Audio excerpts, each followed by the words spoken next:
right. So I guess I have 50 minutes or maybe a little less.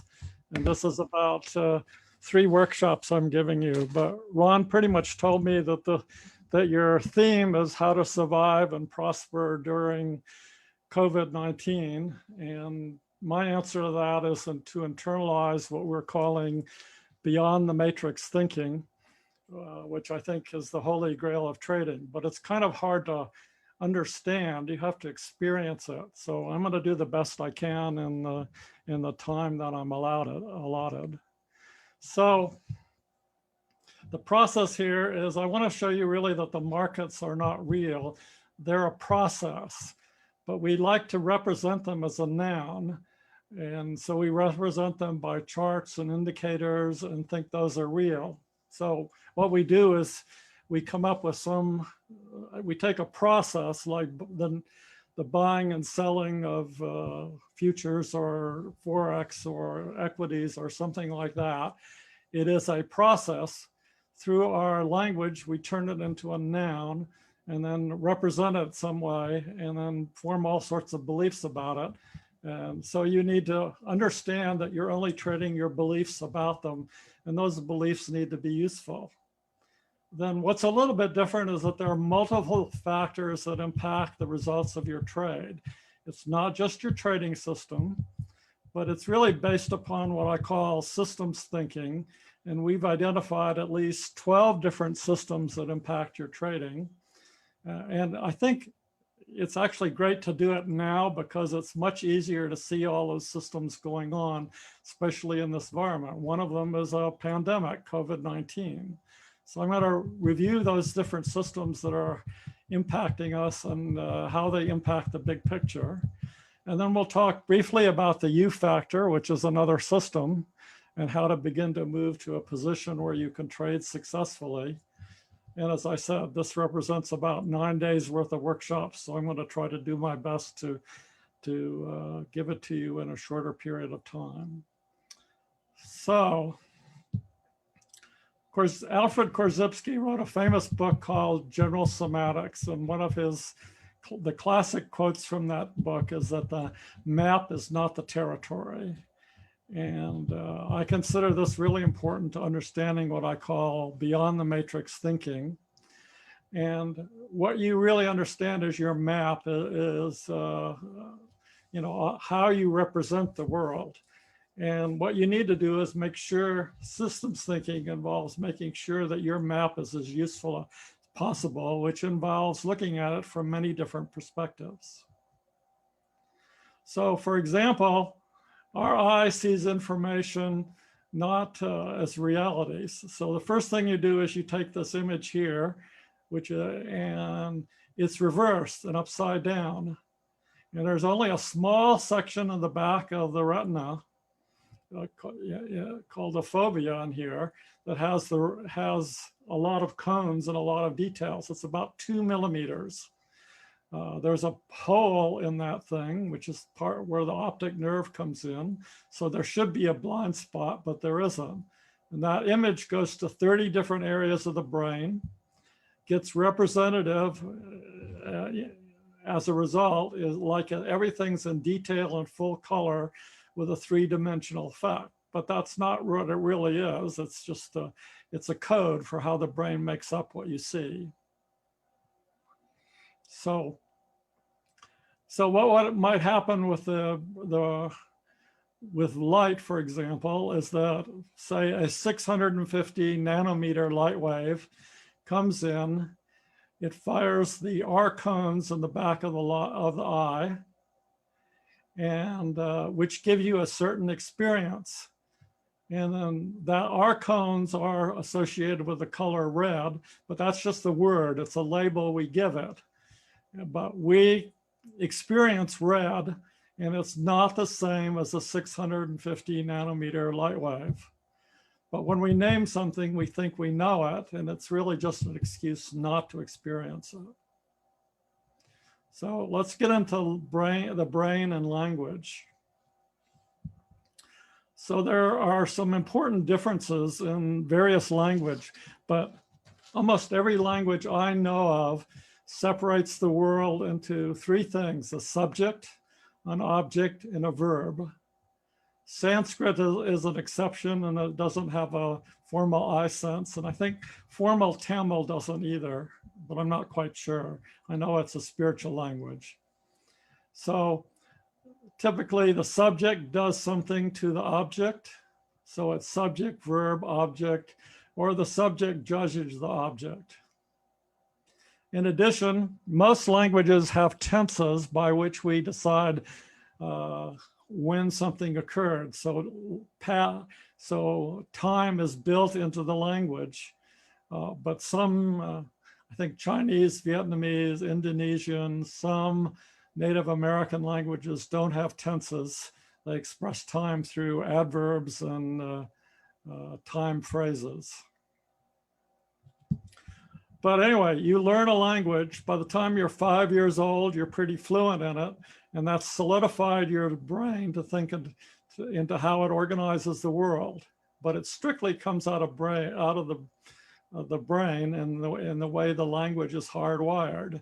And so to overcome this in any way, you have to overcome the hardwiring. And as you go to, say, higher states of enlightenment, where you've attempted to work on this, the hardwiring begins to be reversed, and you can still perceive objects, but the boundaries between them are not clear. It really doesn't matter because everything is one and there's no separation. So that comes into the language. And for example, if what I've been saying doesn't make sense to you, it's because you have a lot of presuppositions. And one of them tends to be that the universe is filled with separations. And we have a lot of presuppositions in our thinking. They're hidden beliefs that get you to absolutely think something's true and that form the basis for your thinking.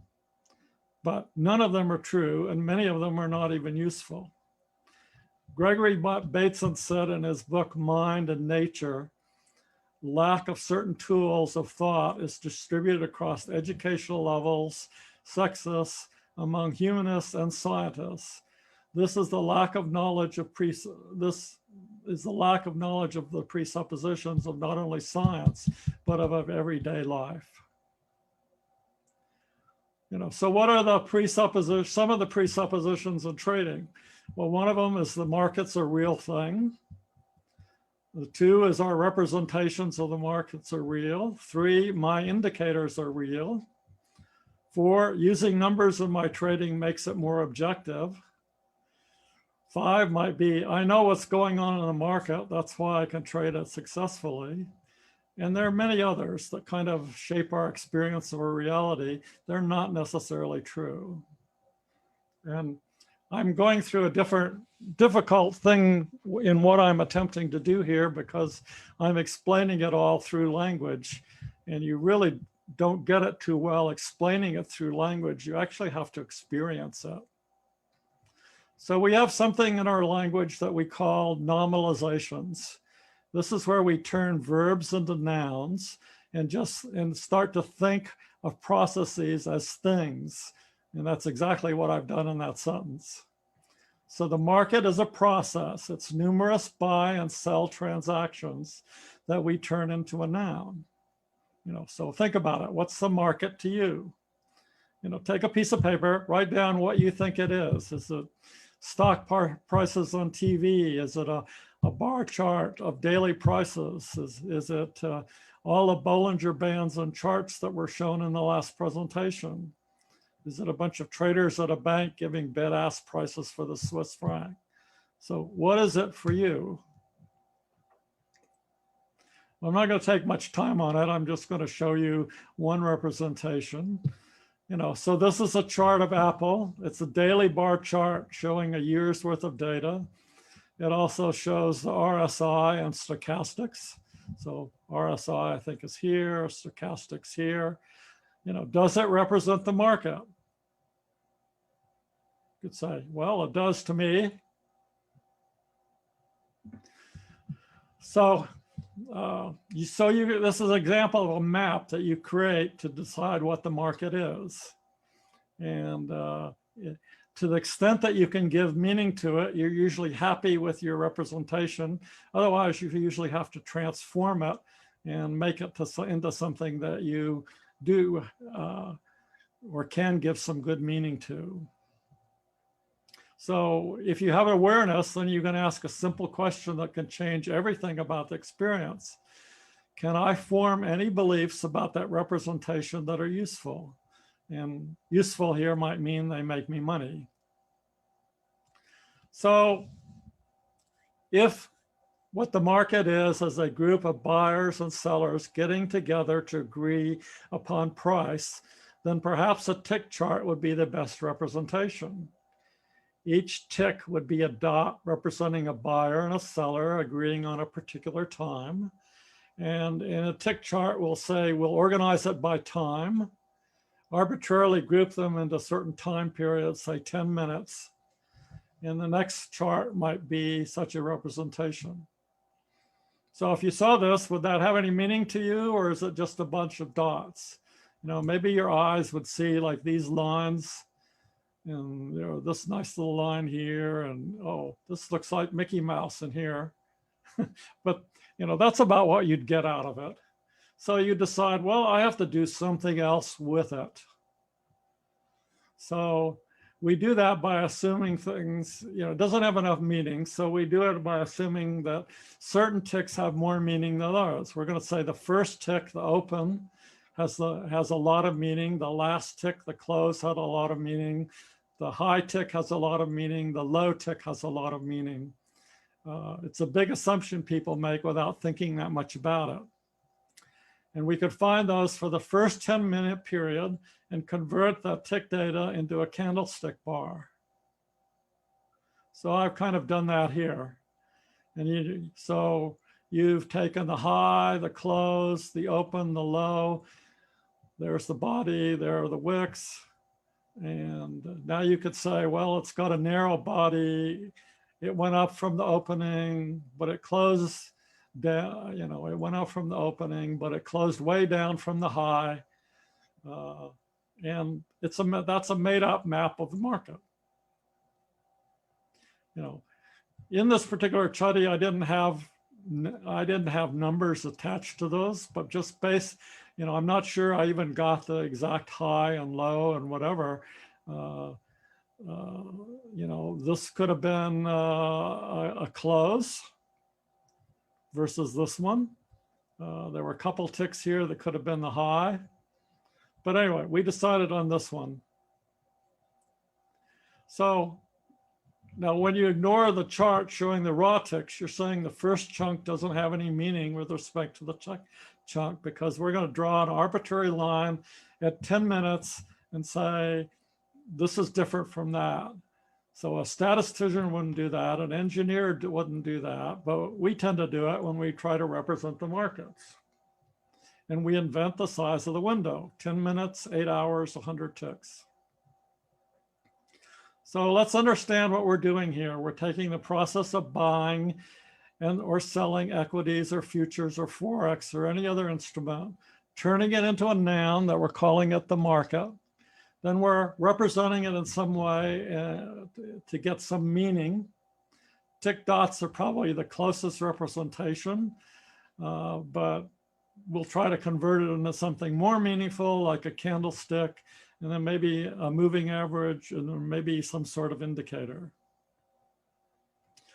So some maps are useful, you know. So what you're showing, when you show a map of the market with a lot of indicators, it's a map. It's just a useful representation of the system. So the utility of the map changes over time with the dynamics of the system related to the market. And finally, the market's one of many systems involving your trading. So the market is a system. So you could have market type and how you represent it. You are a very complex system and you're always changing. Your trading system is another one. And it's another system. It needs to interact with 1 and 2. If a trading system doesn't fit you, you're not going to be able to trade it. If a trading system doesn't fit the market type, you're not going to be able to trade it. And this gets complex because none of it's linear. It's a dynamic system, and it has to be represented by system thinking because no one can easily understand multiple causation. And we're really trained to think in terms of single linear causation. So let's look at systems thinking in general. So in system thinking, we want to create a general environment. We start drawing arbitrary lines around concepts with the intention to create order of the world we see. In other words, we're going to create some separation. These things are all little things that are different, so I can judge them. So systems thinking in and of itself has come up with an amazing number of concepts that we think to be real, such as emergence, game theory, complexity, self-organization, sustainability. And we kind of deliberately create what we want to see in order to create variables like inputs and outputs. We also link our separate ideas and linkages in the belief that these linkages will interrelate to one another to give us valuable or useful results. And hopefully the results, and useful results at least, increase profits and reduce costs. So we test the system with an input from the environment and evaluate the system based on the outputs that are generated. And if the outputs are what we desire, we say it works, the system makes money. If they're not what we want, we usually review it. So some variables may not have been accounted for, some interrelationships may be ones that we didn't see, there might be something we didn't account for, and so on. We then reconfigure our systems, run it through the environment again, evaluate new outputs to determine if they conform to our requirements. And if you don't do this or understand this, you probably will just tend to give up on your trading systems and think it stopped working. So the key points so far, you don't trade the markets, they're a normalization and they don't exist. Instead, you trade your beliefs about the markets as you represent them. So your beliefs need to be useful and hopefully account for as many of the systems. I'm going to talk about 12 different systems next as possible. And I want to ask you something. When you measure things to be objective and do programming, how do you know your measurements reflect your beliefs? Or even if they, do they reflect the market? How do you know they represent your beliefs about the market? So this was our old model of systems thinking. We had three systems. We had the self, we had the market, we had the system itself. The sweet spot is where they all fit together right here. So this, the self has to fit the system. You can't trade a system that doesn't fit you. The system has to be in touch with the market. A system that will work in a bull quiet market is not necessarily going to work in a sideways volatile market or a bear volatile market. So, but there are a lot more systems than just this. And I think it's useful to talk about them now because it's very easy to see them in operation. So the first system is the universal human game. We typically operate on the belief that there's a way things should be. It's our expectation for the world. If things are not that way, then there's something wrong with you, them, it, me, and that needs to be fixed. And you can probably figure out that your life is played around this game. And if you can figure out, we teach this in one of our workshops, but if you can figure out exactly how you're playing that game, it'll give you a lot of valuable information.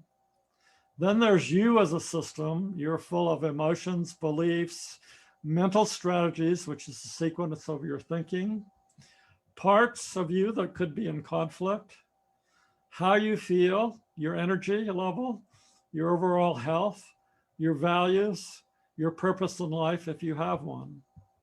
So that's all U and all the variables that are involved in what I call a U factor. Then we have a position sizing algorithm, which actually should have been part of the other three, because it's through position sizing that you meet your objectives. A really good system that has a high system quality number will be easy to use to meet your objectives, or will make it easier to meet your objectives. But you could have a almost perfect system that's wrong one time out of 100. If you risked it all on the time it was wrong, you're gone. So really, position sizing is how you meet your objectives. You then have your trading system, which is typically filters or setups, an entry, an initial stop, how you determine 1R, which is through your initial stop, your exit, and perhaps a reentry. Now, those are the traditional, some of the traditional ones. Market type. I think a lot of people still don't think about market type, but the market can either be up, down, or sideways under quiet and volatile conditions. You have to know what the market environment is now, and you have to know what it possibly could transition into. You know, and we need to identify when those transitions happen, ideally in real time. But anything you do to measure market type is always a lagging indicator and respond to the price. You know, the biggest, most volatile moves in the markets come when markets transition.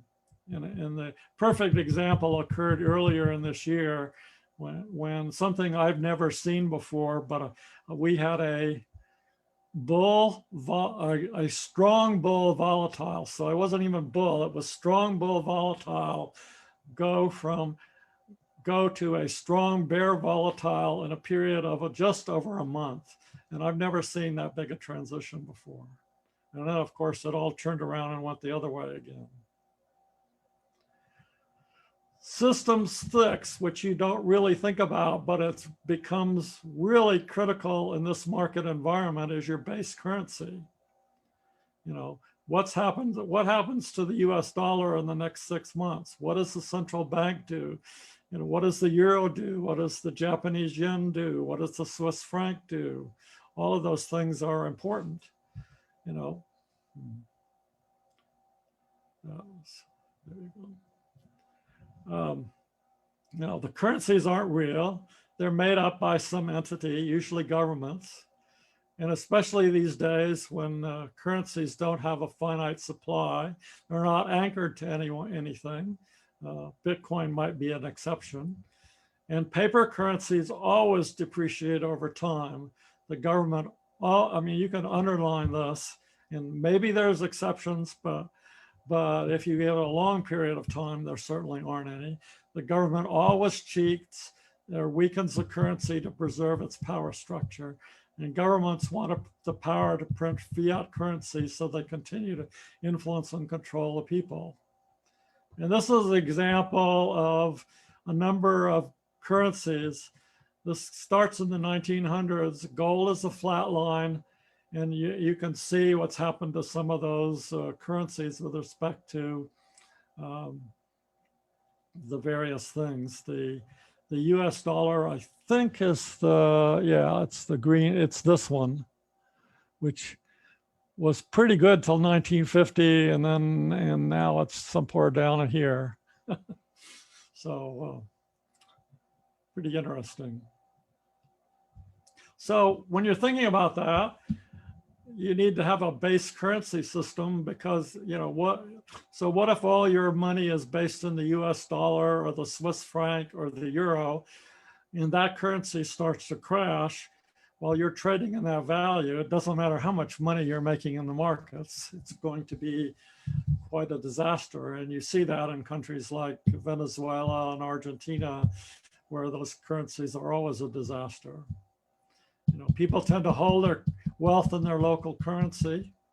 You could make a case that portfolio should start with currency allocation. And because you can't invest in something unless you first hold its currency. So truly or diversified investors should hold a basket of currencies to minimize both currency fluctuation and default risk. The alternative is a portfolio of gold, to be investment in gold, or perhaps Bitcoin. So there's other factors that influence the market. Now, I've talked about these for a long time, but you never have been able to see them as much as you have when, you know, a world war would come in and do something like that. But, you know, I'm 74 years old and there hasn't been a world war in my lifetime, a lot of little wars. But we do have a pandemic, which is probably one of the worst things that I've ever seen, you know, certainly in my lifetime, and will have a huge, huge impact. And it's by nowhere near over. But we have things like the Fukushima nuclear disaster, hurricanes, Katrina, Sandy, perhaps a polar vortex. We have heat surges, brownouts, which affect grains, trade wars, political elections, those in power playing their game. All of those are things that affect the market. They're like another system. You have the regulatory market, which will be somewhat different for each country. Is the government willing to keep the market open, or is it closed? Is shorting allowed, and under what circumstances? You know, what are the regulations with respect to derivatives and how much is out there? Margin is usually set by regulatory agencies. And the regulatory rules can create arbitrages and spreads. Ease of trading is another one. Are you in a country where market manipulation is easy or hard? It's hard when there's lots of regulation. It's easy when there's little regulation. You know, what's the opportunity to trade? What are taxes like in your country? And they're different for different countries. And what is the government perception of traders? Because it can change. Traders are necessary, traders are neutral, or traders are scapegoats. All our problems are due to traders. Then we also have power games with those in power tending to make rules which the average person just blindly follows, not realizing that someone else made them up for a reason. You have the time frame traded as a system. The smaller the time frame, the less influences some of the other systems will impact you. But the more the U variable will impact you if your time frame is shorter. And then there's how big money plays the game. This could be 3 different systems because there's commercials, there's the market makers, and there's large speculators. And I'm not going to get into this too much because it was like a 7.5-day workshop when we did it. So one way you can use this is you use these systems to determine the big picture impacting the market. I'm going to do a brief survey of that hopefully won't take more than 10 minutes. So this is the market type is system 5. I base it on our own proprietary system quality number based on and it's basically the day, the percent change each day over 100 days. And we use the system quality number on that. And it's green, dark green is strong bull, light green is bull, yellow is sideways, brown is bear, red is strong bear. And right now, I did this at noon on Friday, which was yesterday. US equities were bull with the S&P 500 and the NASDAQ 100 being strong bull. Bitcoin based upon GBTC was bull. Commodities were typically bull to strong bull with oil and natural gas sideways. Forex, the US dollar was a strong bear, and the US dollar up was the weakest ETF we tracked. And fixed income, the relatively short term or inflation related were strong bull. Short term bonds were bullish, and anything between 3 and 20 plus years was bearish. This is kind of a, if you go to my website, it's just vantharp.com, and look at and get our newsletter. This comes out once a month. And this is the one we just came out with. This was the one Friday. So you can see where all these things are. Hot areas would include things like artificial intelligence, robotics, online retail, clean energy, expecting Biden to win.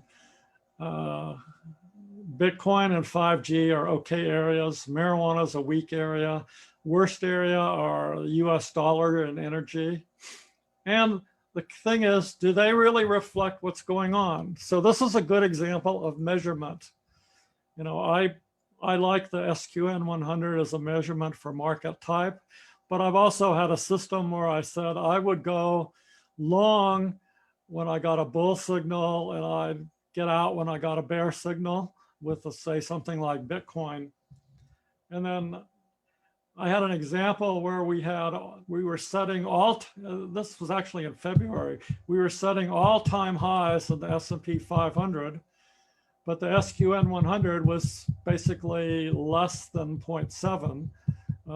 So it was showing sideways. But how can you not have a bull market if you have all-time highs being set? So my belief says a market showing all-time highs as a bull market is much stronger than my belief that says my SQN 100 being bullish is a bull market. And then I had a great signal with Bitcoin when Bitcoin was breaking, or in early 2019, we basically had a bottom. It was staying in the $3,000 range. It was flat, but it was going slightly up. There's so little risk, like 3 months. There's so little risk there. Bitcoin was underneath its price to manufacture, and for it to set a new low, it would have to drop maybe $500. $500 drop versus an up move of who knows what. Well, it went to 1,400 from there as its high in 2019.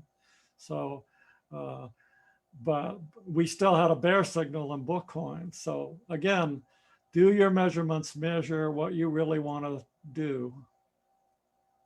Some of the base currencies, I'll just float this up there for a second. That's how we'd rank them right now.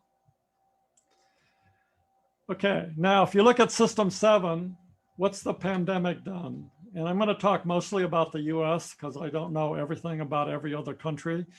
But we will probably have a deficit of at least 4 trillion, maybe 5 trillion in 2020. A massive injection of money into the US, which would weaken the dollar and produce inflation.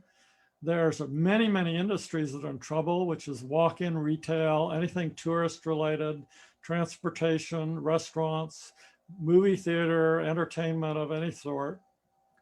There's big cities could go bankrupt. We have global warming going on.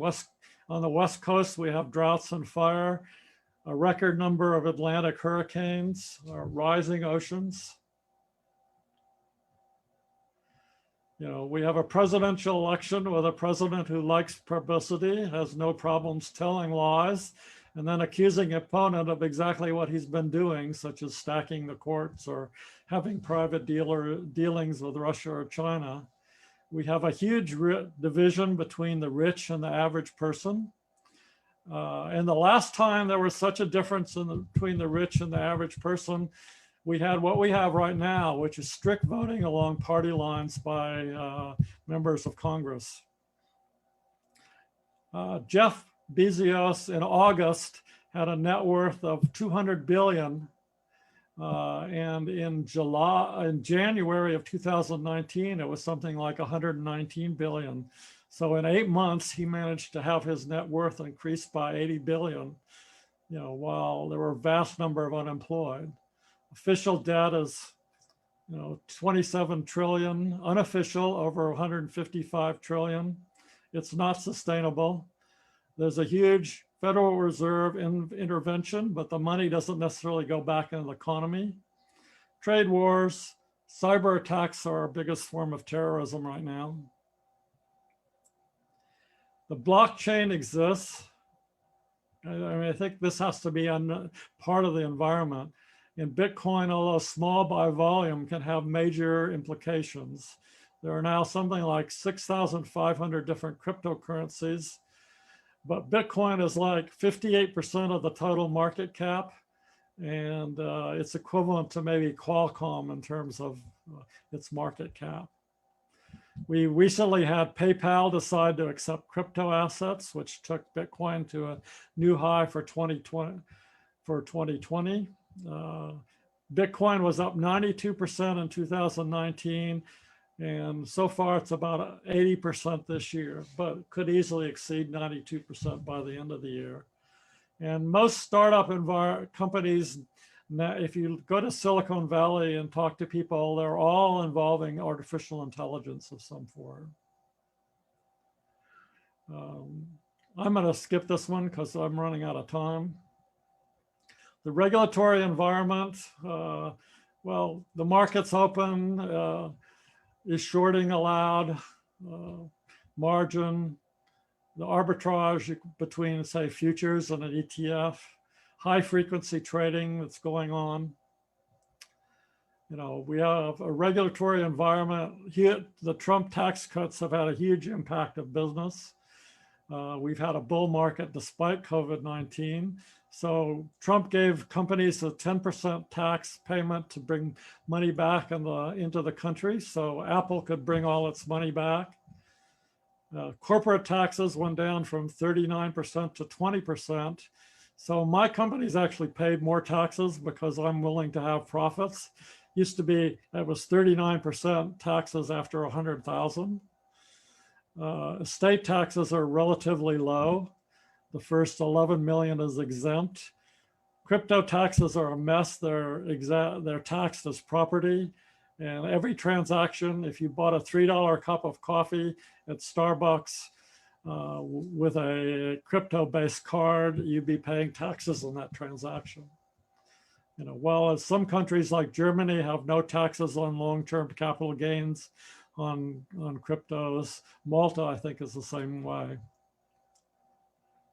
And cryptos are treated, or the SEC wants to treat them like a security, and thus subject to SEC regulation. And the last thing I want to talk about, we're going to talk about power games. The central bank manipulates credit and equities. And this is always done without ever being raised as an issue by politicians. You know, the companies can manipulate their prices by stock buybacks. OPEC can manipulate energy price manipulations. And crypto manipulation, well, cryptos are the Wild West, and huge exchanges like Binance are basically vertical. So government, in the power games, government controls the population through currency trading. Publicly trading companies are a form of like legal counterfeiting. The biggest companies tend to control the government. If you have a big company, politicians will come to see if you need anything, of course, with their hand out for a donation.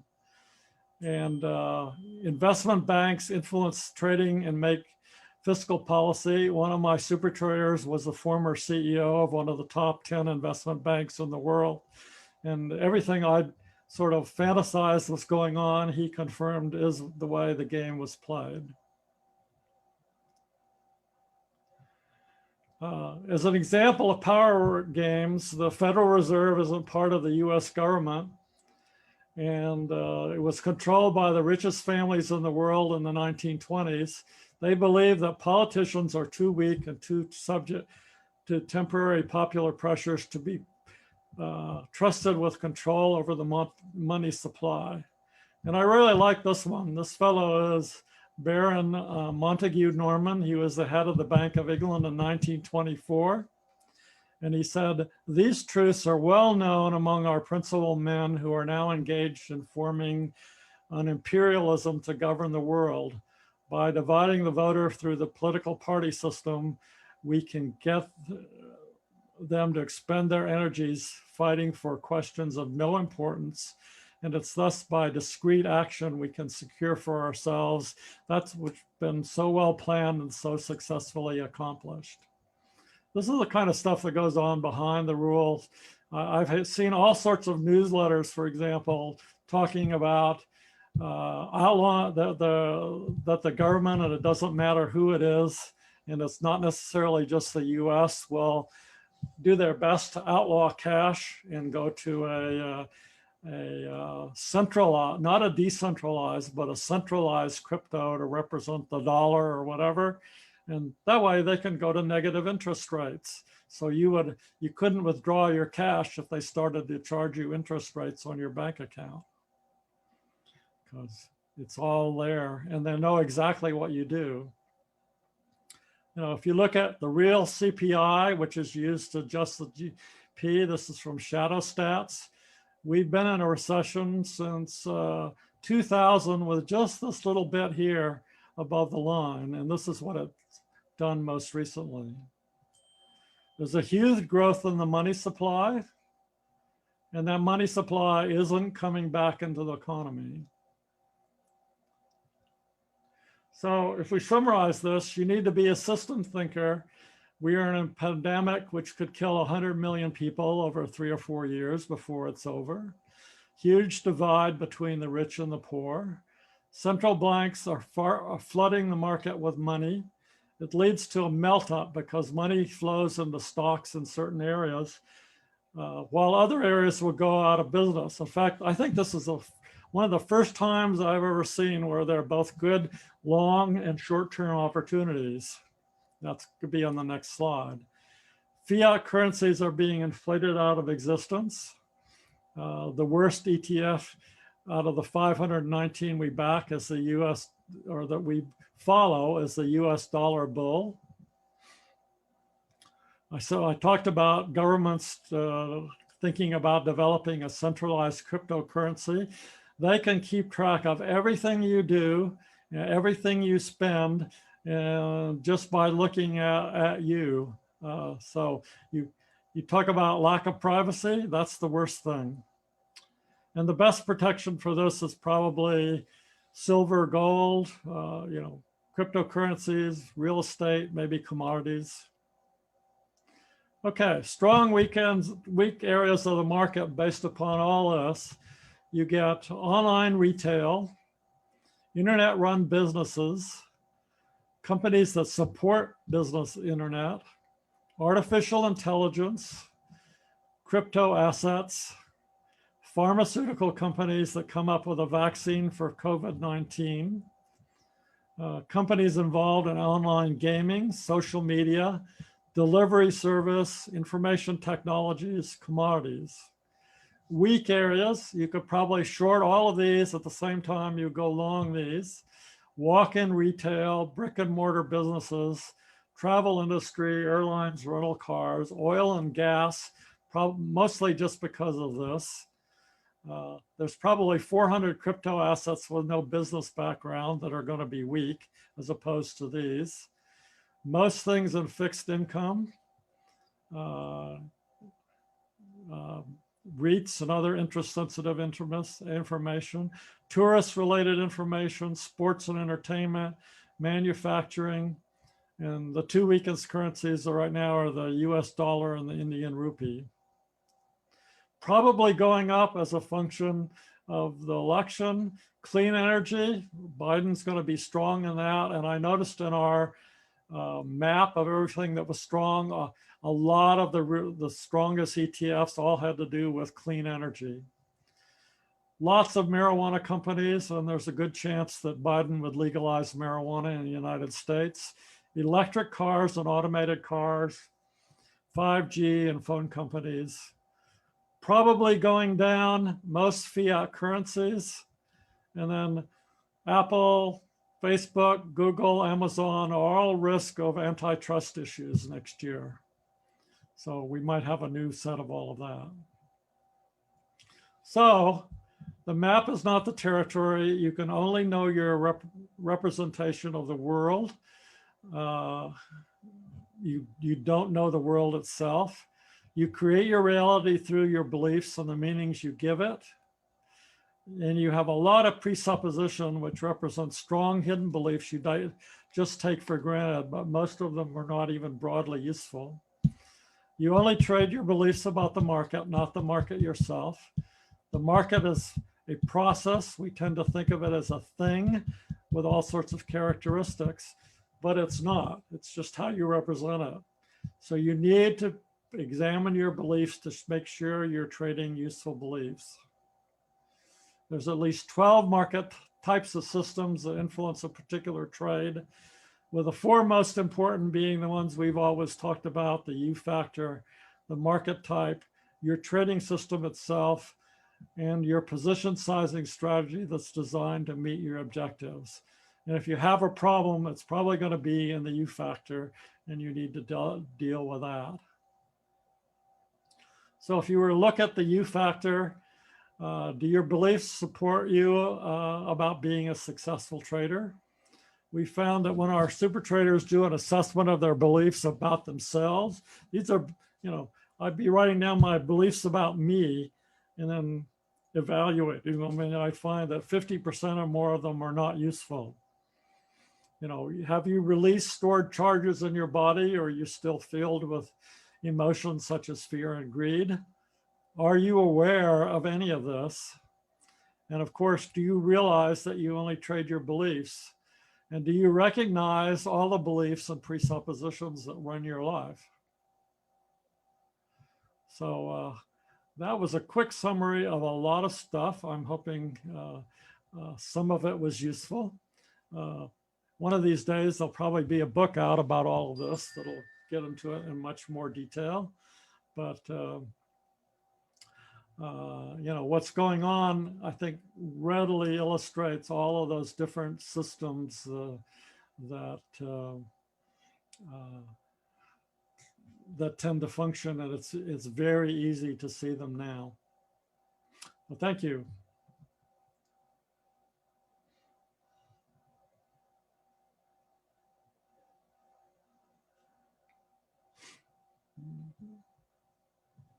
Yeah, thank you, Dr. von Tharp. There was really, really great insights.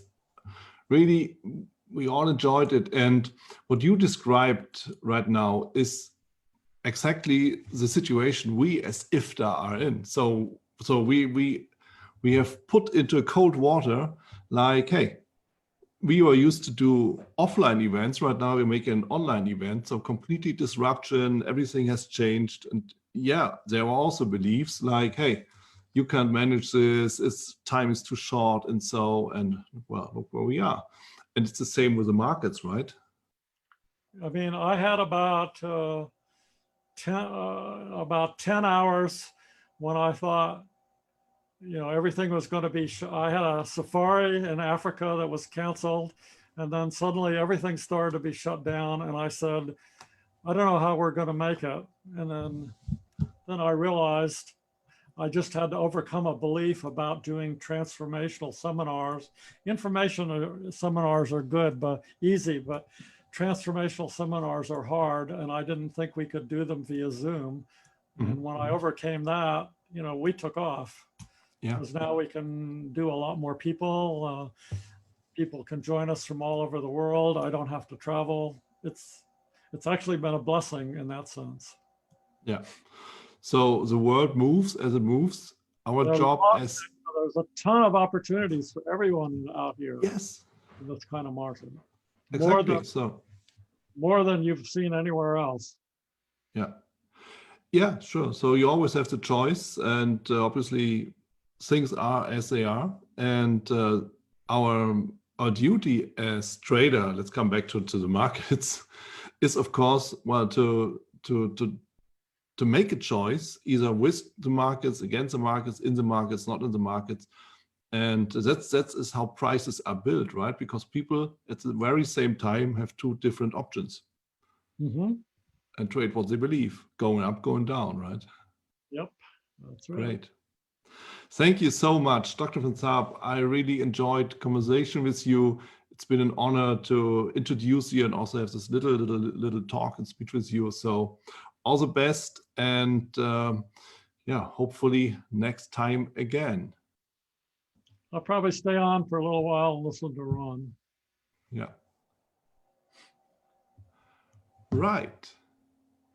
So coming next to my dear fellow colleague, my fellow trader, and also to the guy who made also this conference possible.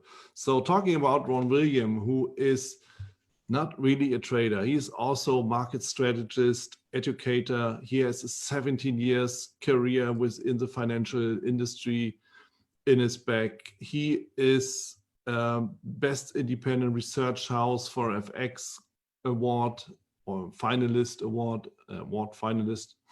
And yeah, he is somehow he's also a mentor. He's using NLP and also the Van Tharp peak performance programs. And so I'm very happy, Ron, that you're here, that you also have your presentation, and I'm giving you right now the microphone. Welcome, Ron. Thank you very much, Willian. It's always an honor and a privilege to present at IFTA with fellow colleagues, and more so to follow suit a great teacher, mentor, and in recent years, friend, Dr. Van Tharp. Lovely hearing your insights as always, and of course, I'm squeezed between Dr. Van Tharp and then John Bollinger thereafter. So I'm nervous between these two giants in the industry. I'm just going to share the screen. Just one moment. Yes, please.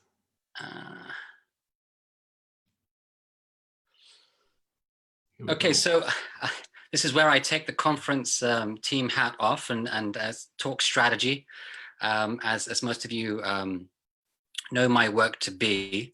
The title of the presentation for this conference of 2020 is "Do Markets Face a Potential Minsky Moment?" Or in plain English, a potential collapse risk.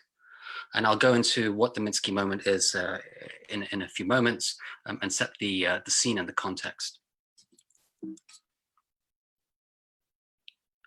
And just a brief word about my market journey. So you heard Willian just kind of very kindly give an introduction in terms of the diversity of the work that I've done in a short space of time.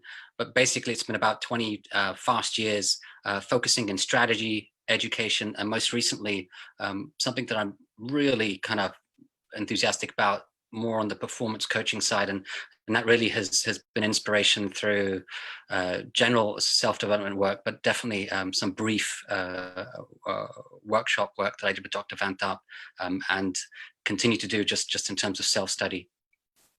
Now, in terms of the market side, it's been very much with leading institutions, banks, funds, brokers. But there was a time in between that I actually worked for Bloomberg for some years. Some of you may recall. So I started kind of hand drawing charts as it was originally taught to me. I'm not that old, but I was taught the old way. And then Bloomberg, where I turned up and learned the bells and whistles about smart analytics, visiting clients across the world, but specifically Europe, Middle East, and Africa. And that was around the global financial crisis. So that was a real window of understanding in terms of change. Finance side and coaching, I just mentioned, it's been a recent and important area of mine. And I've recently been busy getting certified in a neuroscience-based coaching. I won't be going into that, but at the very end, I will touch on one or two psychology insights. And then lastly, of course, on the education side, it's very much a mission. The work here at the conference and education committee with IFTA and various other work I do at universities, colleges, and also local regulator work. So it's an important area for me and many of my industry colleagues. We really do our best to raise awareness, keep a high standard in terms of what we do, and you know, wonderful kind of industry award story that we just heard about some of the giants in our industry that are that really give lifetime commitments. It's one of the reasons why we do what we do. We walk in the footsteps of a lot of these giants. Now, the subject is probably best illustrated by a picture. A picture does speak 1,000 words, and just to build on Dr. Tharp's dichotomy about this crossroad that we're in, this really describes what has been for some years called a Minsky moment, where things look great, as you can see there with the Wall Street tycoon and his suitcase bursting out with cash because the markets are exploding with asset price inflation, particularly in overvalued markets like the US. And then the average day humble person walking on the street, wondering how all of this affects his real life. And this is really the juncture that we're in. And often I will tell myself, but also clients and students, study the charts, but then also make time to look outside of your window, because of course the societal changes in mood are equally important and often reflect the underlying forces of market movement. Now, what is the Minsky moment? It is named after an American economist called Hyman Minsky. His famous quote was that stability leads to instability. I'll say that one more time because it's a little bit of a mind twister. Stability leads to instability. And in Eastern philosophy, where I've been spending some time in the East, back when it was easier to travel, in China and various other areas of that region, they have this big understanding of yin yang and the duality to life, but also to markets. So this understanding of stability leading to instability, but also the constant flow and dynamic movement of markets is very much, I would say, embedded in this statement, but also I would say more so in Eastern philosophy. Now, to be very specific in terms of how he defined this Minsky moment, refers to the onset of a market collapse brought by a reckless speculative activity that defines an unsustainable bullish period. Minsky moment crisis generally occurs because investors engaging in excessively aggressive speculation take on additional credit risk, and credit is the key buzzword here, something that my industry colleague Murray Gunn at Early Wave International focused quite a lot on, and I'll touch on that, crossing over from the themes that he shared. So it's overdone excessive credit risk during a bull market, and of course that is the fuel that lights the fire.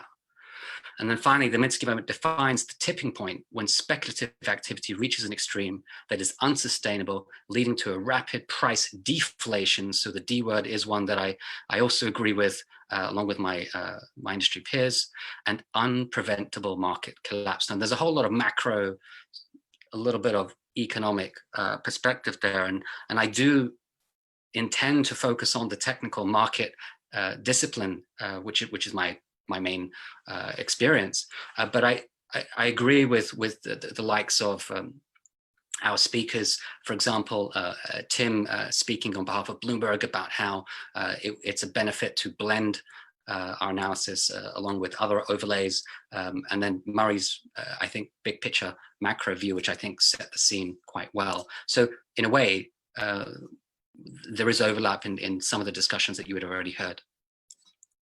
Now, this is a stylized Minsky cycle, and the idea is that you get this rapid rise in both credit and country growth as measured by GDP, but the stages are what is most important: hedge finance, speculative finance, Ponzi finance, i.e. unsustainable house of cards, and then ultimately the Minsky moment, where things look like they will just continue higher. The behavioral biases are very strong because we don't want to fight the Fed and we don't want to fight the tape. But inevitably, these things don't go up and don't go on forever and don't go up for a straight line. And it's the smallest thing, or the so-called hair, that breaks the camel's back in the end, because of this unstable environment. Now, this is something I just very recently went on the record on September 3rd with CNBC, calling a technical Minsky moment based upon a big picture technical chart that they featured at that time. It was early morning, just before the market top on the day. So I was lucky. I didn't think it was going to be that day or week, but certainly there were a lot of market timing models that I've been using all these years that were suggesting we were at least reaching the exhaustion zone, and then into the end of this year and more so early next year, there would be increased asymmetric risk in global markets. This is the big picture feature chart. There's a whole lot of noise here on the chart, and hopefully it's clear for some of you seasoned technicians. My charts aren't always this messy or this crowded, but it is important just to get an idea of the message on the chart. Essentially, we've got this strong bull market from 2009 post global financial crisis, and it has been a record-breaking bull market. If you look at it on the S&P 500, it's very interesting because the trend is strong, but if you measure the trend based on dynamic regression lines or specifically GAN lines, what you'll notice is this expansion in the market, which in the very latest phase, which has now taken form as an exhaustion top pattern or a broadening pattern, you can see that there's this massive volatility between buyers and sellers and disagreement as each new high is made and a new low is made.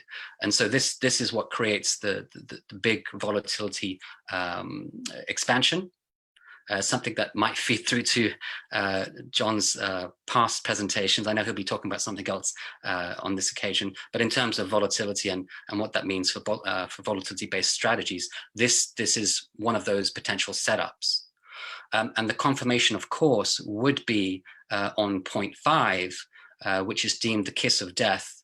Once we make that higher high, which then, if and when reverses down sharply, I would say not just below 3394, but actually 3000 and 2890 on the S&P 500.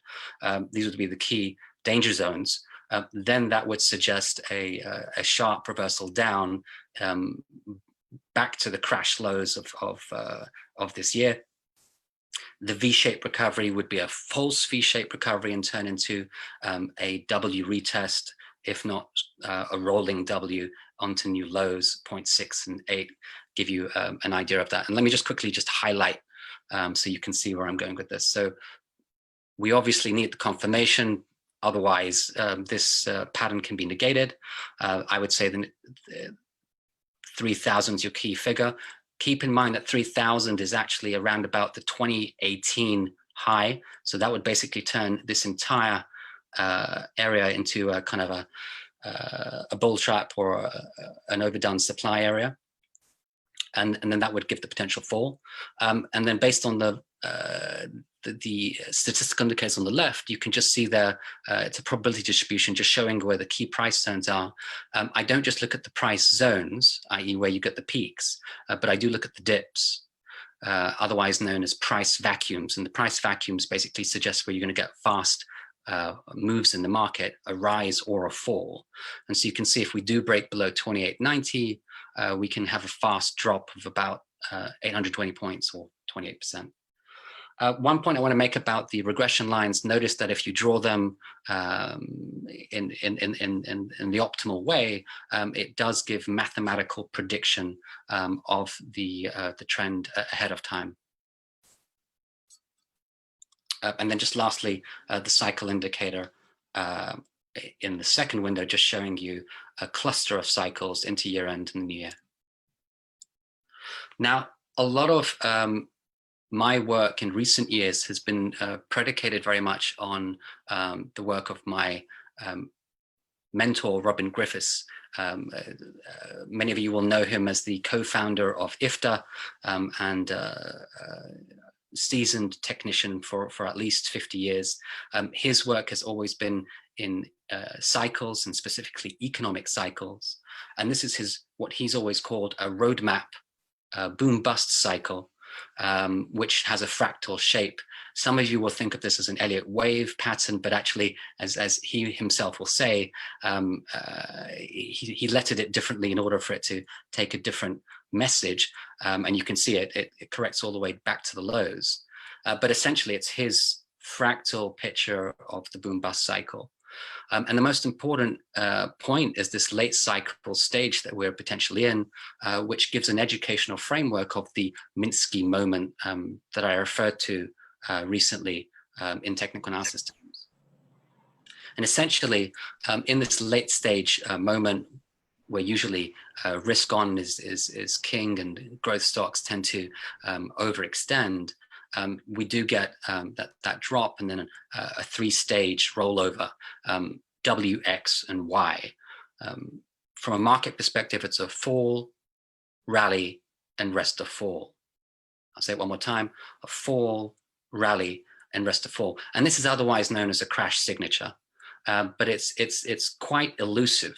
And this has been what I've wrestled with for some time, especially this year, because if you look closely to that, the shape of that crash signature, it looks like a V-shaped recovery.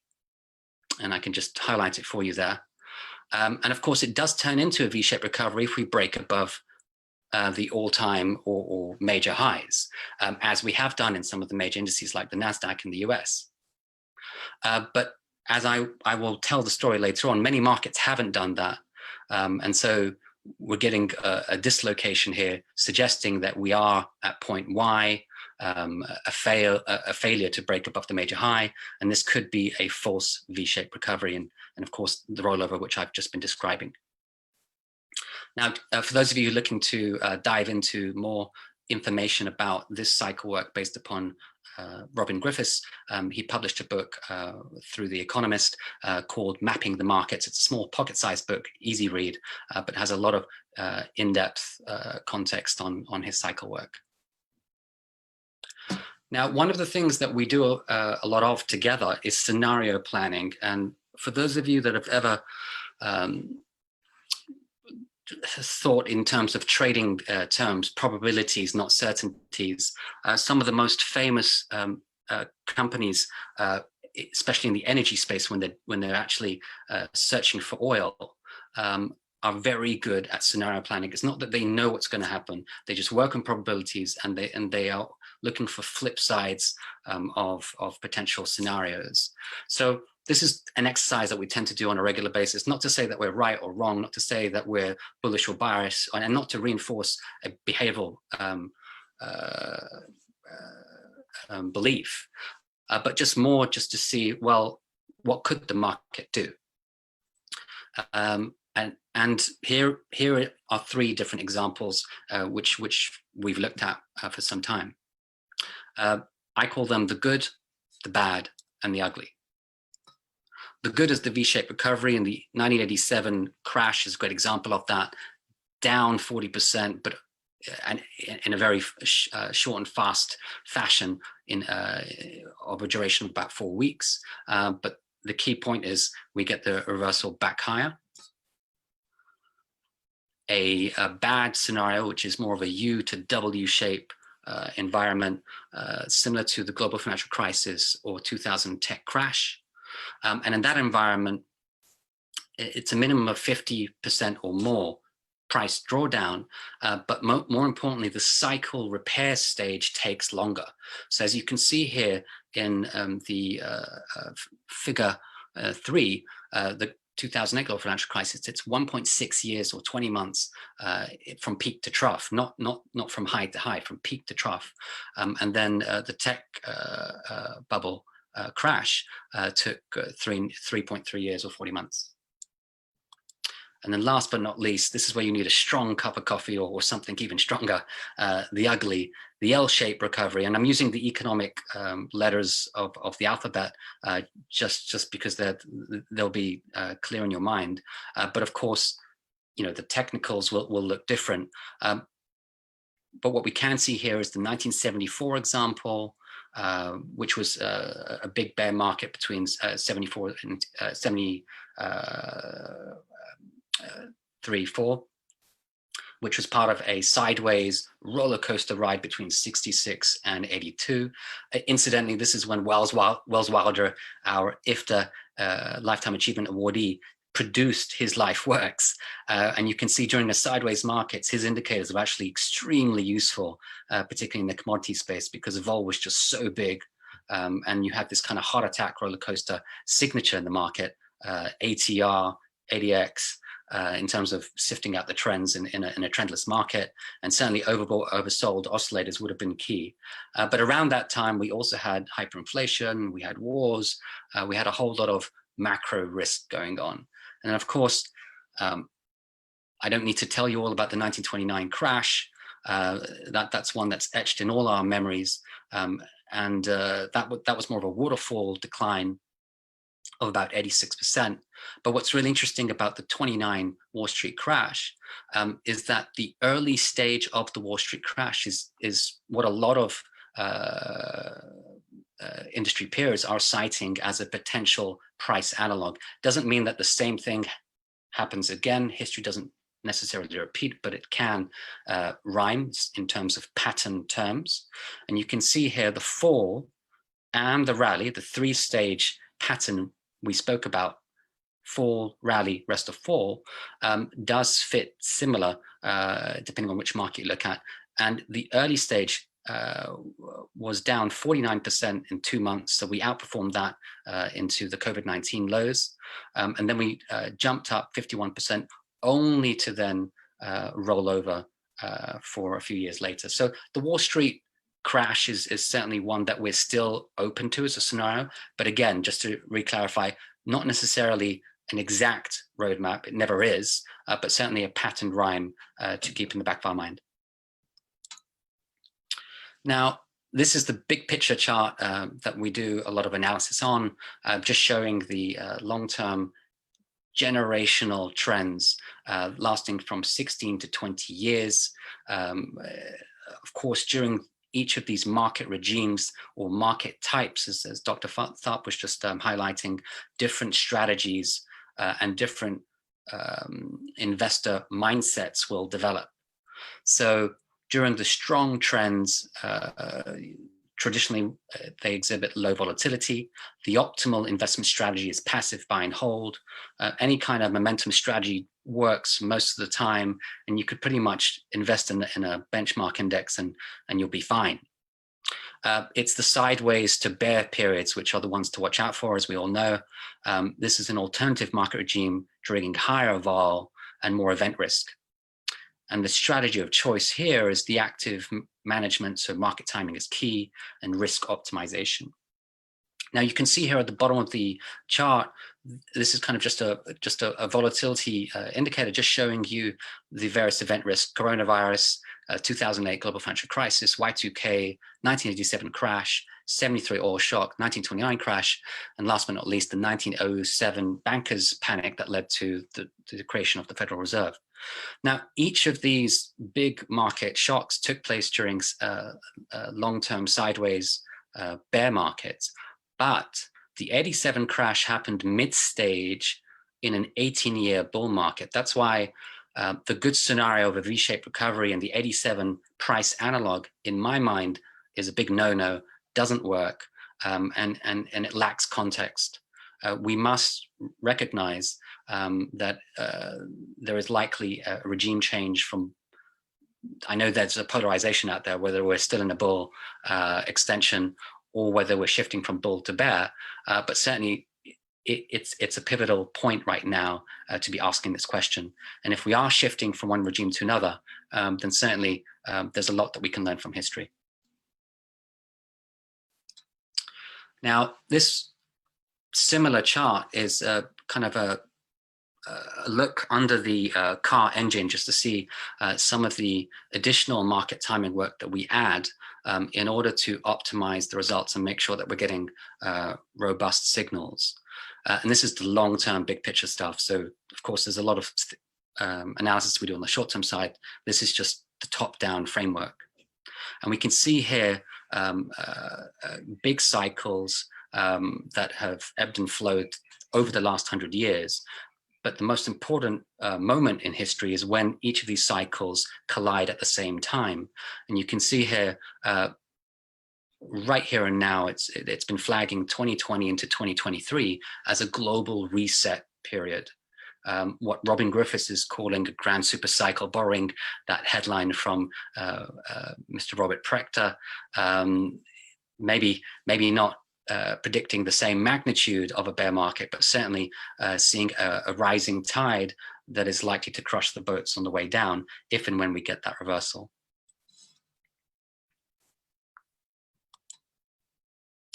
Okay, so that just shows that we've got extended volatility for the next 2 to 3 years, not the end of the world. It is a repair period that I think a lot of technicians and also maybe macro strategists believe is a necessary evil in order for us to go through this repair stage and this creative destruction opportunity thereafter. Just going to take a step back to explain the cycle framework as developed by my mentor, Robin Griffiths. He would have been delighted to be here with you all, but he's not so much of a high-tech man. He prefers the good old-fashioned conferences where he can handshake with everyone and enjoy some good social time. So I'm here doing the tech thing. And so I want to make sure that I cover the ground that he would have covered had he spoken about this slide. Much of Robin Griffiths' work is based on Joseph Schumpeter, and this is early 1900 economist, and this is an adapted Schumpeter cycle, and it just works with economic cycles and the confluence between all of them. You've got the Kondratiev wave cycle at the top, again a very elusive cycle because it's just so big and it's related to the interest rate trends, and of course that's overextended, so that's just been a wild card for so many years. But that cycle essentially is 46 to 60 years, and I'll show you a 60-year idealized chart of that at the back end of my slide pack. The jugular cycle, which is part of the boom bust roadmap cycle that I showed to you, that's 7 to 11 years. And some of you might remember that I showed how there's a natural phenomena to that cycle in the IFTA conference presentation that I gave in Malaysia some years ago, which predicted the downturn this year. And I'll explain the statistics behind that. And then the kitchen or business cycle, 3 to 5 years, which later on became mandated under the US presidential 4-year beat. And of course is very relevant right here and now as we run up into the final 2 weeks of the US election, and everyone is wondering whether we're going to get a Trump or Biden win. Biden seems to be ahead depending on which polls you look at, but either way, the greater risk is whether that there's an ongoing uncertainty of who actually gets voted in after election day. That is certainly a scenario that we're hedging for from a macro point of view.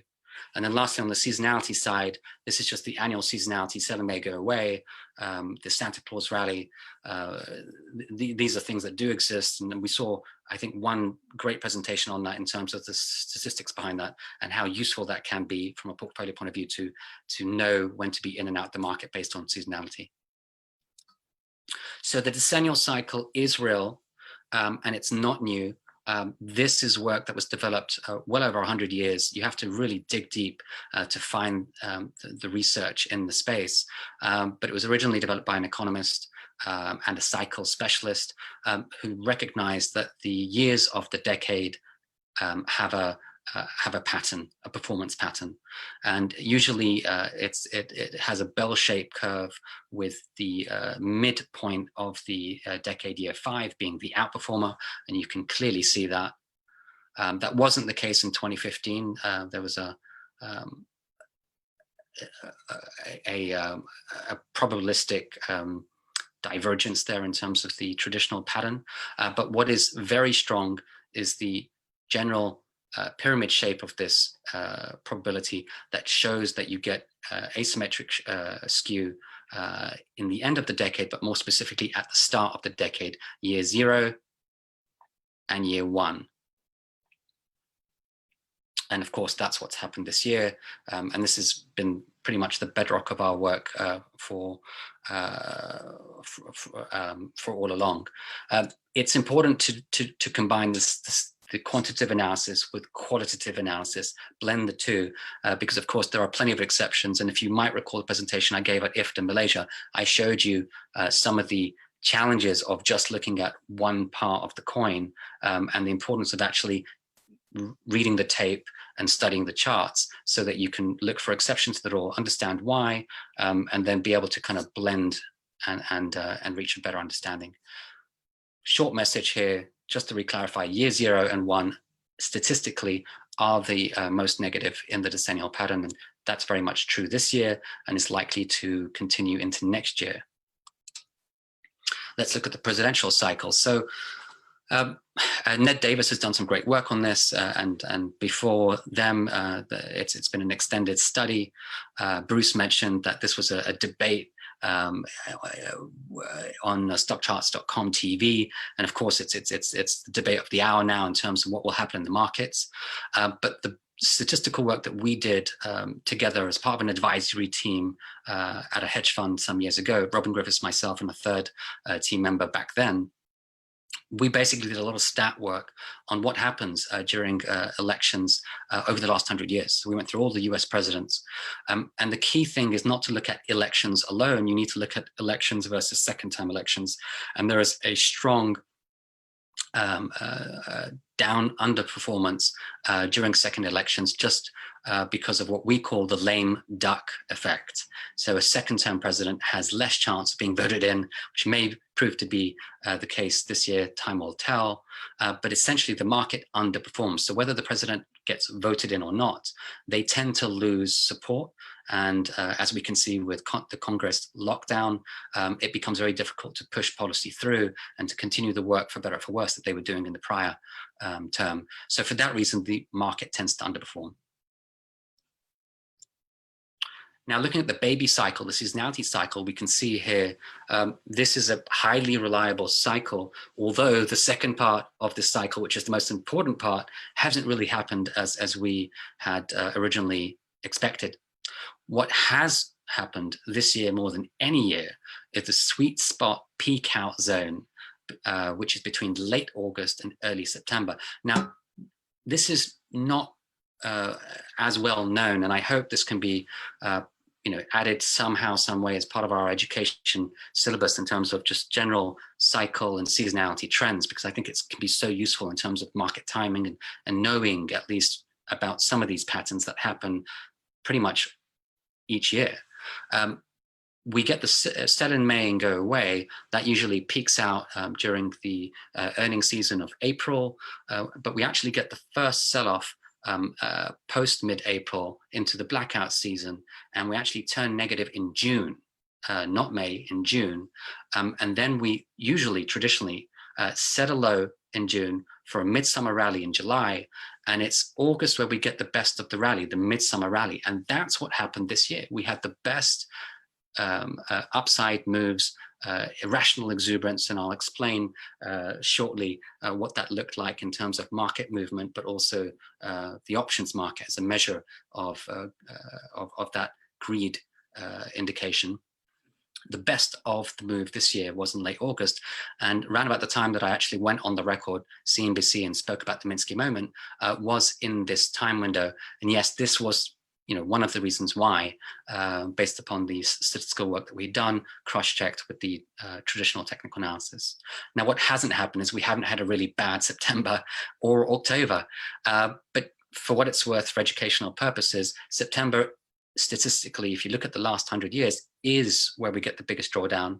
We get a false low at the end of September and then a true low in October. And that's why we all remember October as the crash month, because that's where we get the actual low, not because we get the biggest drawdown, according to the work that we've done.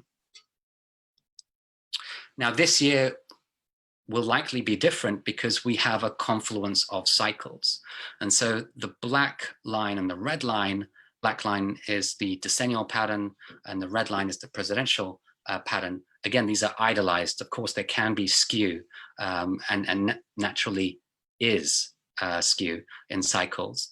But if we map it out from a model point of view, the dashed blue line is just showing the tide rolling over into what is basically going to be further downside pressure. Now I'm going to wrap up on a story and just share some big picture charts. I don't have as many charts as Jean-Francois had. A great review of the world markets. I'm just going to focus on key charts in the time that we have before passing on to John Bollinger. So each month we publish a report, and in that report we write a story. And this is something that Robin Griffiths actually leads off with and writes it in very picturesque language. That story begins with a trend ranking model, and this is just based on long-term, medium-term, and short-term trend measures. And we can see here at the time of print, looking at global cross-asset markets, copper was leading the way in terms of economic strength and commodity outperformance. Gold was strong in long-term terms, but then fell down the ranking on the tactical basis and then even lower on the short-term chart. China did the same, but actually dropped down even lower. The world did the same, sideways and then down. Germany stayed flat. And if you look at the bottom of the chart, UK, worst of the worst, home country where I am at the moment, and oil is the exact opposite of its counterpart, copper. So this is something we look at on a regular basis, and we look at various derivatives of this just to get an idea of the cycle changes.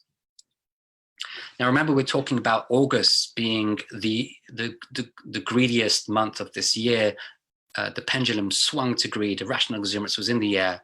And this is a chart showing exactly that based on the options market.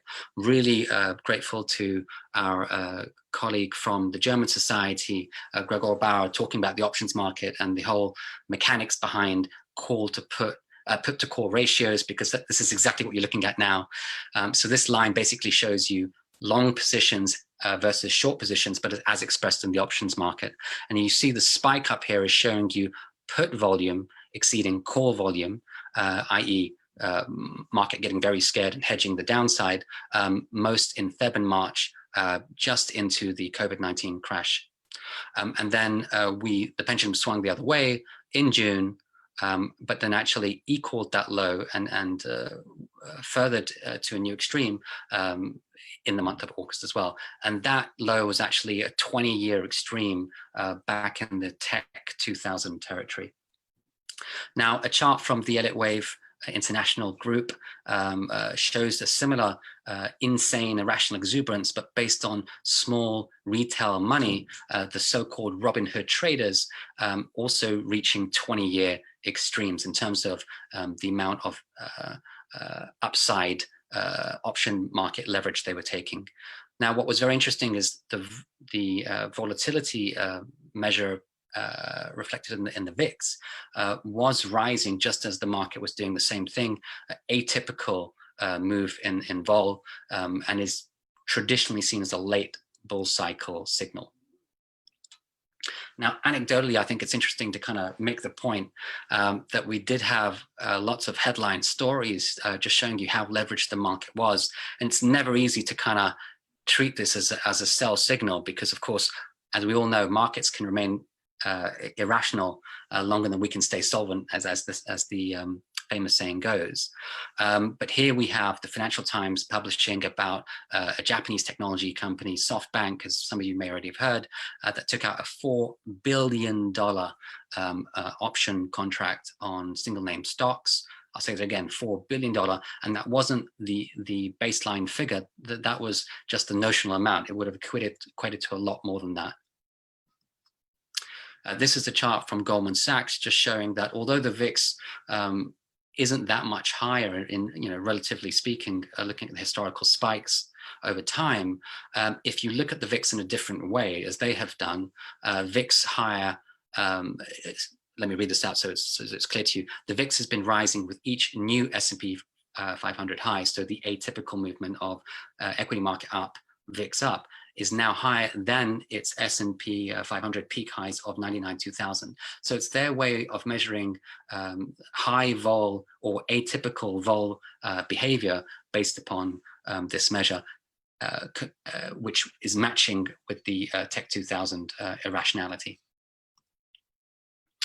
Now, this chart here is an old chart, but I kept it old just so you could see the movements. Everyone's talking about the divergence between markets and the real economy, but even if we look at markets and the US markets as a case in point, the most overvalued markets, instead of looking at Wall Street versus Main Street, I coined this phrase, Tech Street, Wall Street, Main Street. And of course, we can pick out markets that match up with each of those buzzwords: Tech Street, NASDAQ, S&P 500 or Dow, Wall Street, and Main Street, Russell 2000. You can see here the record move above the prior major high was, I think this was about 27% on the NASDAQ.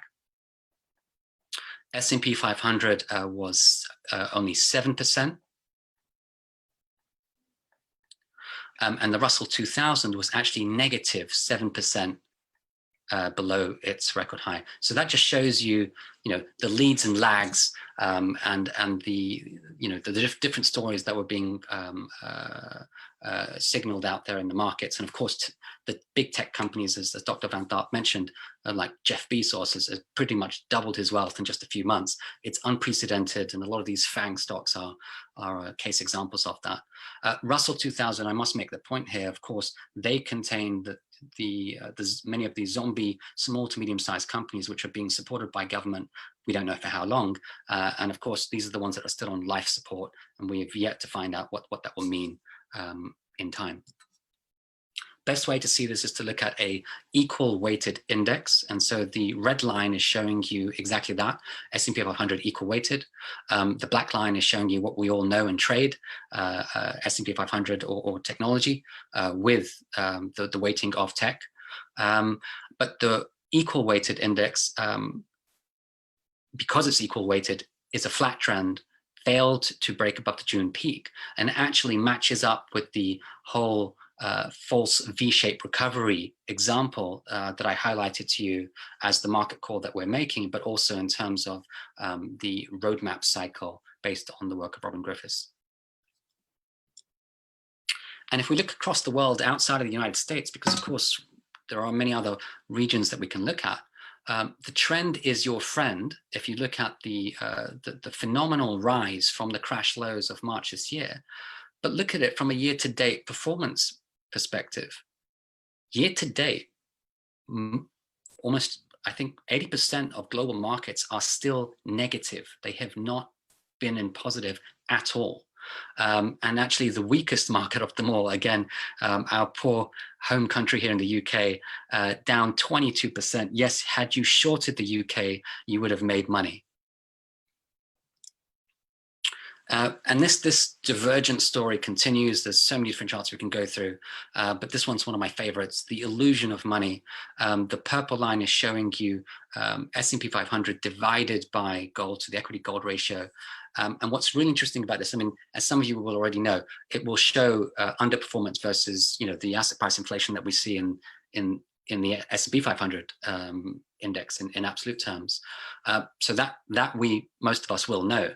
But what's interesting is the divergence actually happened in mid 2018. So we had almost a 2-year divergent signal, which I know probably wouldn't have been useful back then because it's a long lagged signal, but still it gave us a heads up warning signal, amber light on the traffic light, that something was about to shift.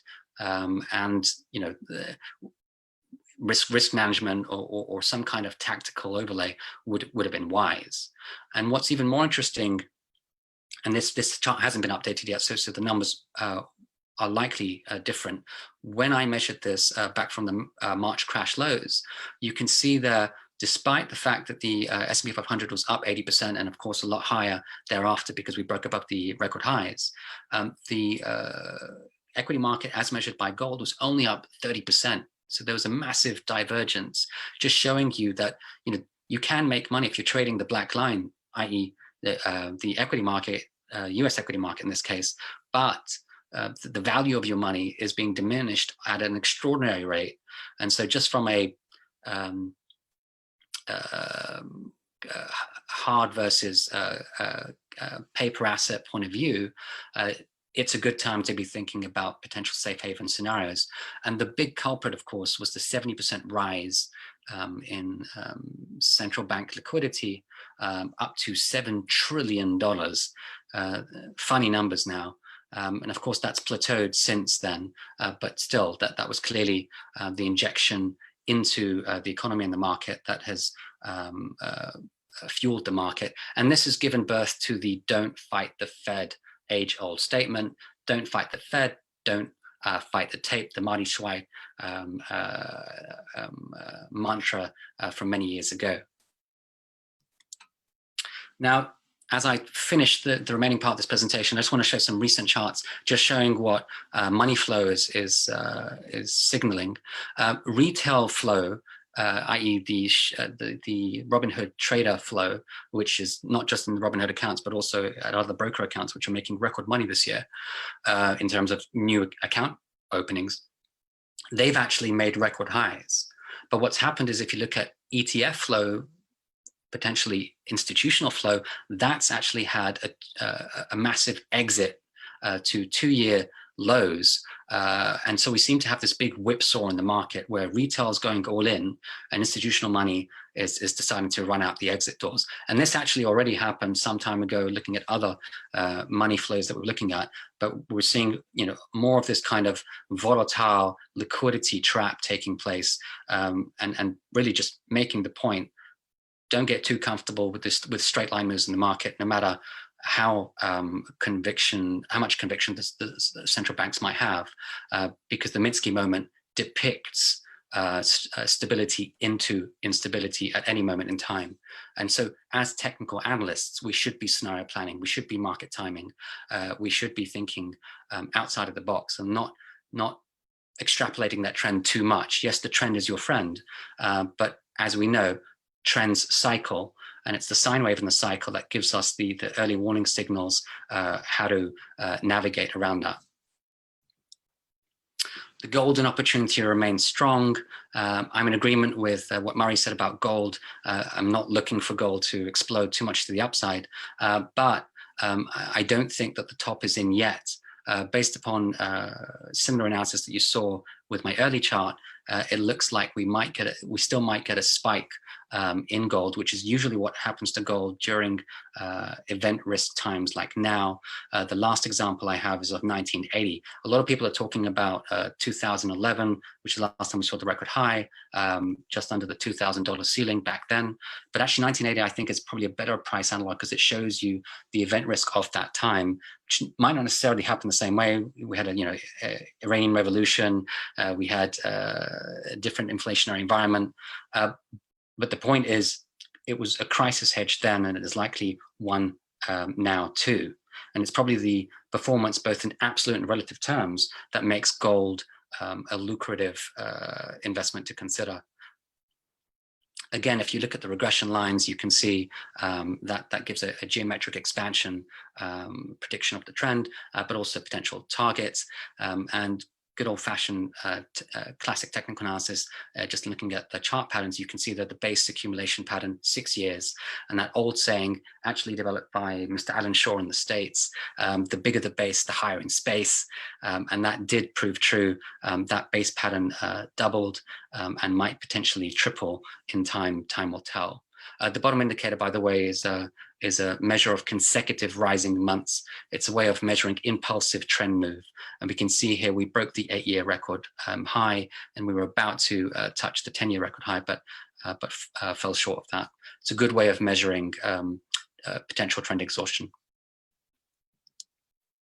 Last few points about black swan risk, which is pretty much this year, similar to 2008 and 2000. We should be looking at the left tail of this probability distribution. Remember, it's a leptokurtic distribution, not a normal distribution, as some of the efficient market hypothesis guys might suggest. It's all about the bond market. And then, of course, this debt situation that we're in, which is a lot bigger than it's ever been. As we all know, that's the gorilla in the room. And the long-term Condrado cycle is alive and well. Now, a lot of people probably beat this up because it's been on borrowed time for so long. But here's a reasonably clear 60-year idealized cycle showing that we have a potential market bottom, i.e. Further lows on yields into 2021, maybe 2022. It's plus or minus 1 year. I think it's closer to next year when we get additional financial market shock, which will likely be bond market related. What's important to keep in mind is that the historical average on long-term rates is 5%. Some investment banks out there have cited 4% as a big magic number, but it's worth keeping in mind that actually it can be higher than that. And the other thing, of course, is whenever we get rises in rates, especially when it's accelerated rises in rates, social mood turns negative, and we get social uncertainty and sometimes unrest, which can lead to extremes of war or anything else that can be disruptive. But certainly this suggests a secular shift in rates from down to up, not immediately a glacier move that will take several years, but we're going to start to see real moves into next year and onwards. Now, the drivers behind that is likely to be a deflationary spike, and this is a really important term to get our heads around. It's not that rates will go up now, it's that we will get a spike led by defaults, likely on the corporate side, or maybe just junk bonds that will later on filter onto the government bond side of things potentially, and it's in close analog with 1931, where all we had was a 1.5% spike after the Wall Street crash. So we had mid-stage Wall Street crash, I should say. We had the 1929 peak, but then mid-stage into the Great Depression years, we had two spikes. And please mark these dates in your diary: 1931. And 1937. More than likely, we're in the 1937 period. Whichever one you pick, it's a spike. It's default spike related, and it's a deflationary spike, i.e. it later on becomes the kiss of death, which then creates that death spiral down into extended deflation before we get the basing out repair stage.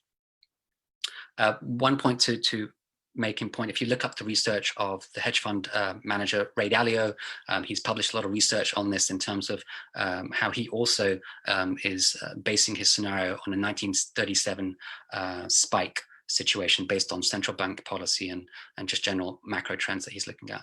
This is what it would look like. We'd get a spike up and then a move down into new lows before we get the secular change. We have a in-depth report on this for any of you who are interested. We're more than happy to send that out to you.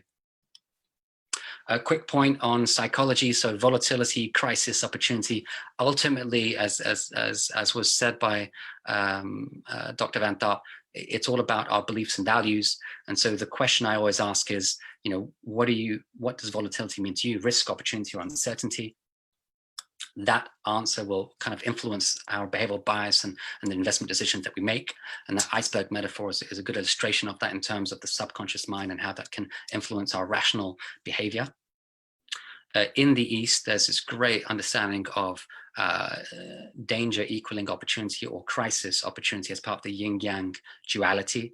And the famous words of John F. Kennedy that exported that understanding back in the 60s, saying that the Chinese used two brushstrokes to write the word crisis. One brushstroke stands for danger, the other for opportunity. In a crisis, and here's the punchline: be aware of the danger, but do not but recognize the opportunity. So don't be blindsided by the danger. Recognize it, don't ignore it, and equally be prepared for the opportunity at hand. And this is the upbeat point I want to end my presentation on in the last few slides, just to kind of reinforce this point.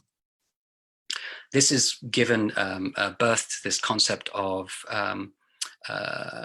disruption, otherwise known as VUCA. It's a US military term developed during the 1980s Cold War period with the former USSR. And it's basically, what do we do when the world turns upside down? The acronym stands for volatility, uncertainty, complexity, and ambiguity. It's a whole workshop that I do with clients in terms of scenario planning and how they can develop market and mind strategies. But I just wanted to add it here just to kind of give some of my technical analysis and investment peers an out-the-box point about the disruptive side of things. The recommendation is to adopt a 3-stage strategy: resilience, divergent thinking, and optionality. Resilience is all as a market and mind point of view. Market in terms of an all-weather investment process, and certainly during the volatile times, knowing how to develop something that will be a robust, safe haven portfolio. Mind in terms of greater self-awareness, reducing behavioral biases that we will do a lot of this year more than any other year and into next year. Improving stress response management. This is a big one with people that I do performance coach with. And then divergent thinking is to do with seeing markets as we should do. Probabilities, not certainties. It's the probabilities in the distributions, the fat tails that give us the trends that we trade. But let's remember, it's a probability, not a certainty. Avoid linear one-way bets. That's including excessive trend following. Don't fight the Fed. Don't fight the tape. But let's realize that things do change eventually, and we should hedge outlier risk, black or white tail risk. Great go-to person for this is Nassim Taleb, that has published a lot in terms of risk strategies and how to have a barbell hedge. Optionality, I'm really big on this. Multiple scenario planning. You've heard me say scenario planning several times. It's a big part of what we do based on learning from past anomalies. And the key point is not normal data samples, but actual out of sample data, just to give an idea of stress testing or crisis management. History doesn't repeat, but it often rhymes, and it's the pattern rhyme that we as technical analysts measure and trade. And just on my last slide, for those of you looking for the Holy Grail investment strategy during difficult times, this is work developed by bank credit analysts, a sister firm to one that I work with in another capacity, have developed this portfolio stress test over different shock periods, and they show that cash is clearly going to be king during high vol environments, but also it shows you've got, of course, the currency play and more specifically gold. And again, I'm going to make the point, gold is positive, not so much in absolute terms, but in relative terms, it preserves your cash value.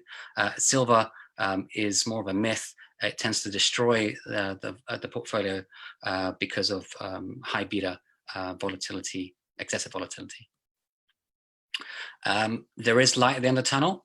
Once we weather the storm and apply our technical analysis market techniques to apply the risk management side of things and maybe find some short-term opportunities, 1 year out plus, an investment portfolio can return to double-digit and even higher returns. That's my presentation here at IFTA 2020. I hope I'm reasonably in time. Thank you very much.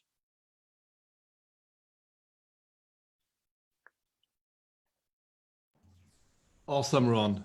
I'm completely stunned. I mean, there are so many points that you lined out, and the question is always, where will the future go to? And the light doesn't shine so bright as somehow people will tell us. There are two questions. First of all is about the Philadelphia Semiconductor Index. Is it a leading indicator as it used to be in the beginning of the millennium or not? Great question. We haven't done as much work on that, but I have read research on it. It has changed. It has changed. And I would say a lot of the leading indicators of the past have correlations that have dislocated in the current environment. Great. And the second one is, there are analysts that say that we are in a K-shaped recovery, where some industries benefit from the situation and others don't. Do you agree with that, Ron?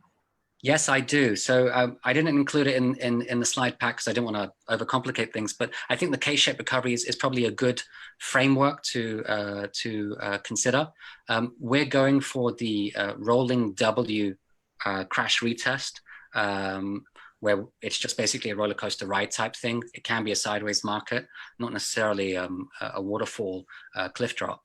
But the K-shape makes the point that you've got a divergence in terms of US markets doing well and various other parts of the world underperforming, and then obviously different sectors leading and lagging as well.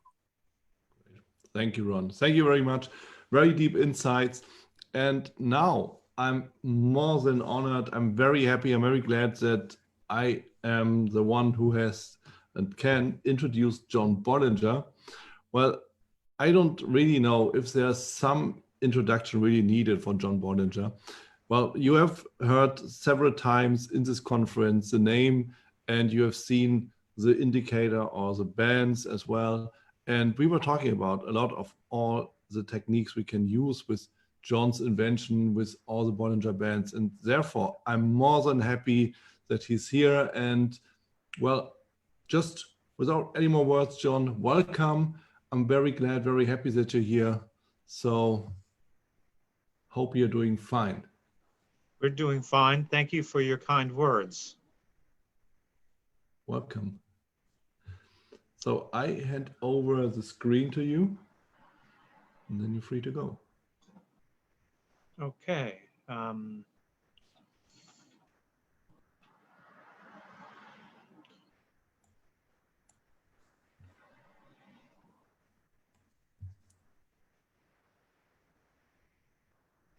Can you see my first slide?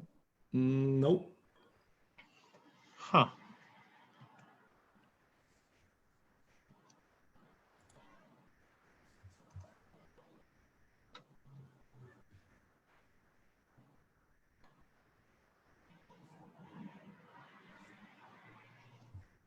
No. Here we go. Okay. Yes, now you're on. Great. So first off, I'd like to thank the IFTA board and the conference organizers for inviting me to spend some time with you today. It's a great honor and a privilege. I have long been a supporter of IFTA and its good work for technicians around the world. And I look forward to getting next year to actually meet and greet and spend time with you people in person, rather than this absurd virtual conference.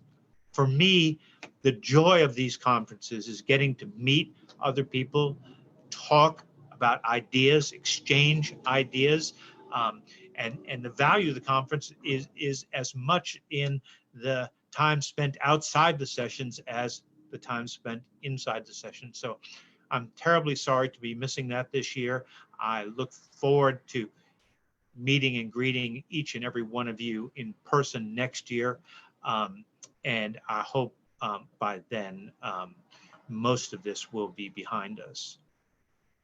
My topic for today is a little bit different than Bollinger Bands.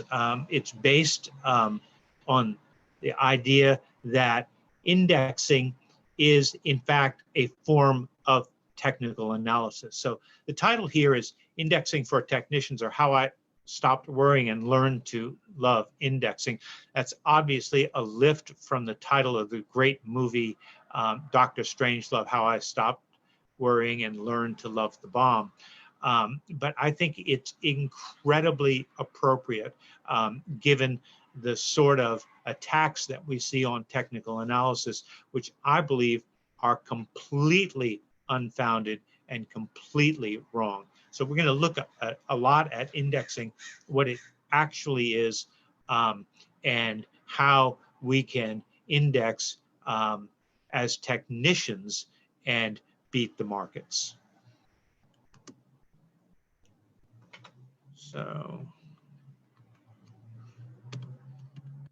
well, that's odd. This doesn't want to let me change my slide.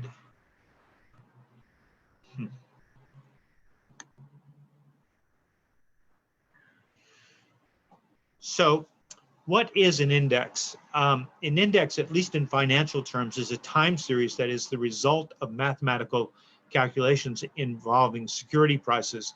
And I should add parenthetically security returns, as some indexes are entirely return-based rather than price-based. So let's start with the oldest common one in use today in average, the Dow Jones Industrial Average. Originally 12 stocks created in May 26th of 1896, expanded to 20 stocks on the 4th of October 1916, and finally expanded to 30 stocks on the 1st of October 1928. It is what is known as a price-weighted index. Price-weighted average, I should say. You forgive me if I end up using the terms average and index interchangeably in this talk. I do understand the difference between an average and an index, but for simplicity, I'm going to use the word index more often than average. So in order to calculate the Dow, we take the sum of the prices of 30 stocks, and that is the raw value. And then we take the raw value and divide it by a divisor. Originally on the first day of the Dow Jones Industrial Average, the divisor was 30, but due to stock splits and changes in composition of the average over the years, some of which actually raised the divisor, but most of which acted to lower the divisor, it actually became a multiplier in 1986 when the divisor fell below 1.0.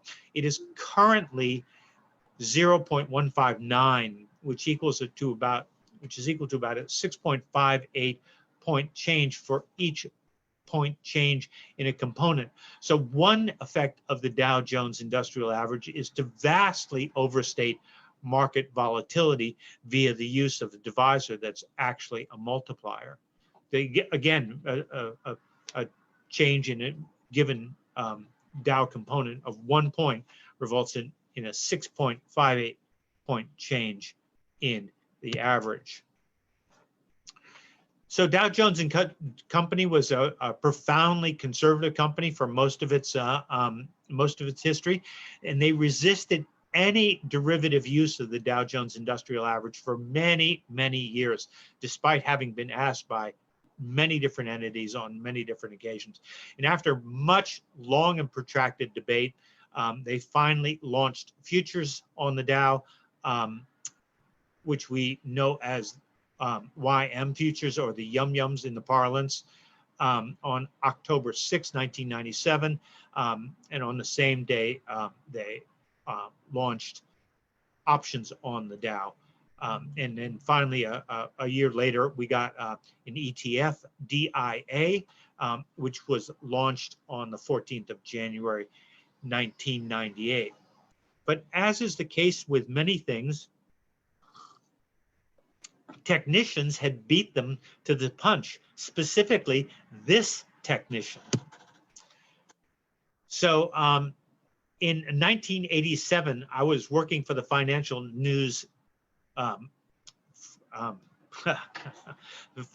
the Financial News Network. It's been so long that it's actually hard to remember the name. I was the chief market analyst for the FNN from 1984 to 1990. And as part of my duties, or actually the most important part of my duties, was two parts. Number one, to get as many technicians as I could on air to talk about not just their forecasts, but how they made their forecasts, and how FNN viewers could employ technical analysis. And the second piece was to get as much technical analysis on air as is possible. The chairman of the board of FNN was a guy by the name of Dr. Earl Bryan, and he was a real believer in technical analysis. In fact, he had programmed a great deal of technical analysis in a system called Cyclophase on an old digital equipment company computer, and we used that computer for content on the network for years and years and years. So a couple of years after I joined FNN, we appealed to Dow Jones Company, asked them if we could use their index to trade futures on the Intex exchange. They turned us down on numerous occasions. So we created a clone of the Dow Jones Industrial Average, the Financial News Composite Index, known as FANCY. Futures were traded on it on Intex, which was the first international electronic futures exchange, and options were traded on the index on the Pacific Coast Stock Exchange up in San Francisco. It was launched in 1987, perfect year to launch a new financial product, and was created and managed by yours truly from 1987 to 1990, after which my duties were taken over by somebody at CNBC when CNBC bought the Financial News Network and folded their programming into their own. I should point out that I had moved to California many years before, and CNBC offered me my job back in New Jersey, but I declined, having decided that California weather was better than New Jersey weather. So with that, let's look at the next most important index, and really the heart of this presentation, the Standard & Poor's 500. The first index was 90 stocks, created in 1926. The S&P 500, as we know it today, debuted on the 4th of March, 1957. And the first derivative product, a Vanguard index fund, was launched on the 31st of August, 1976, roughly 20 years after the S&P 500 itself was launched. Futures were launched based on the S&P 500 on April of 1982, and options were launched by the CBOE based on a subset of the S&P 500, the S&P 100, known as the OEX, or the Options Exchange Index. And this idea of subsetting is an idea that we're going to revisit several times during this presentation, and it's a really important idea. Options finally on the S&P 500 finally arrived on the 1st of July, 1993. And in ETF, SPY, now the largest ETF in the world, arrived on the 22nd of January, 1993. So there in a little capsule is the history of the S&P 500, but it's also the history of modern equity investing, at least in the US. With the launch of the Vanguard Index Fund in 1976, the idea that the efficient market hypothesis folks were promulgating, that once you just invest in the market, became a reality for individuals. Institutions had been cloning the S&P 500 on their own beforehand, but with this launch in 1976, individuals were able to invest just in the market for the first time.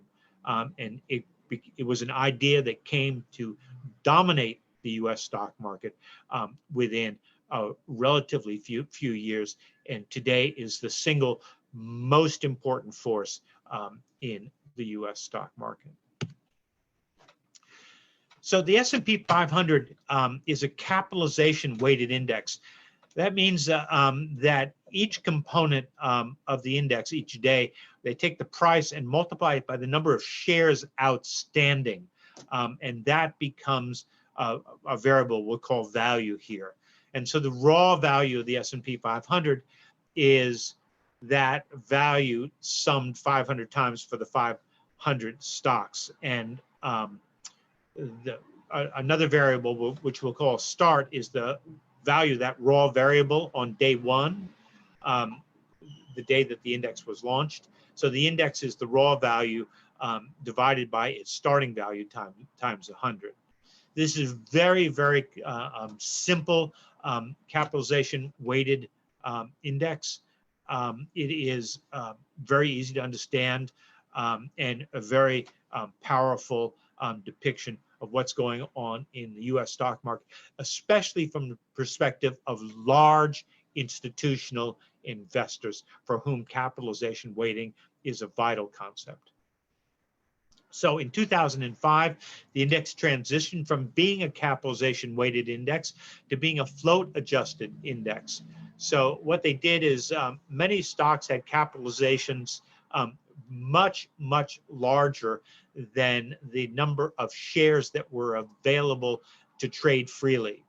So S&P 500, the S&P Standard & Poor's company, realized that capitalization weighting was a bit of a fiction, because so much of that capitalization could not actually be traded, and that institutional traders were interested very much in what they could actually trade.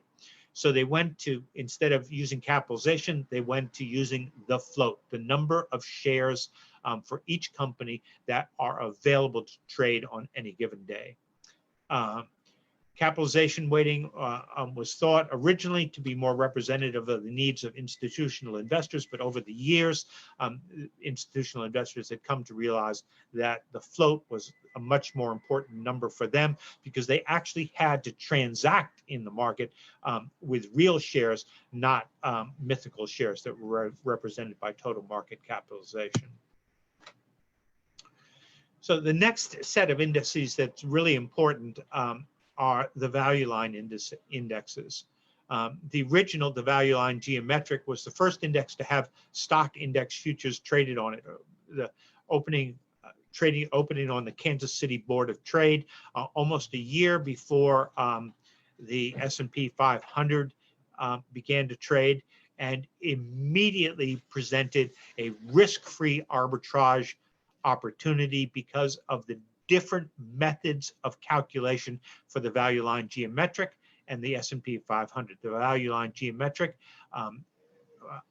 by definition, the returns were lower in the calculation than those for the S&P 500. A geometric average is always lower than an arithmetic average.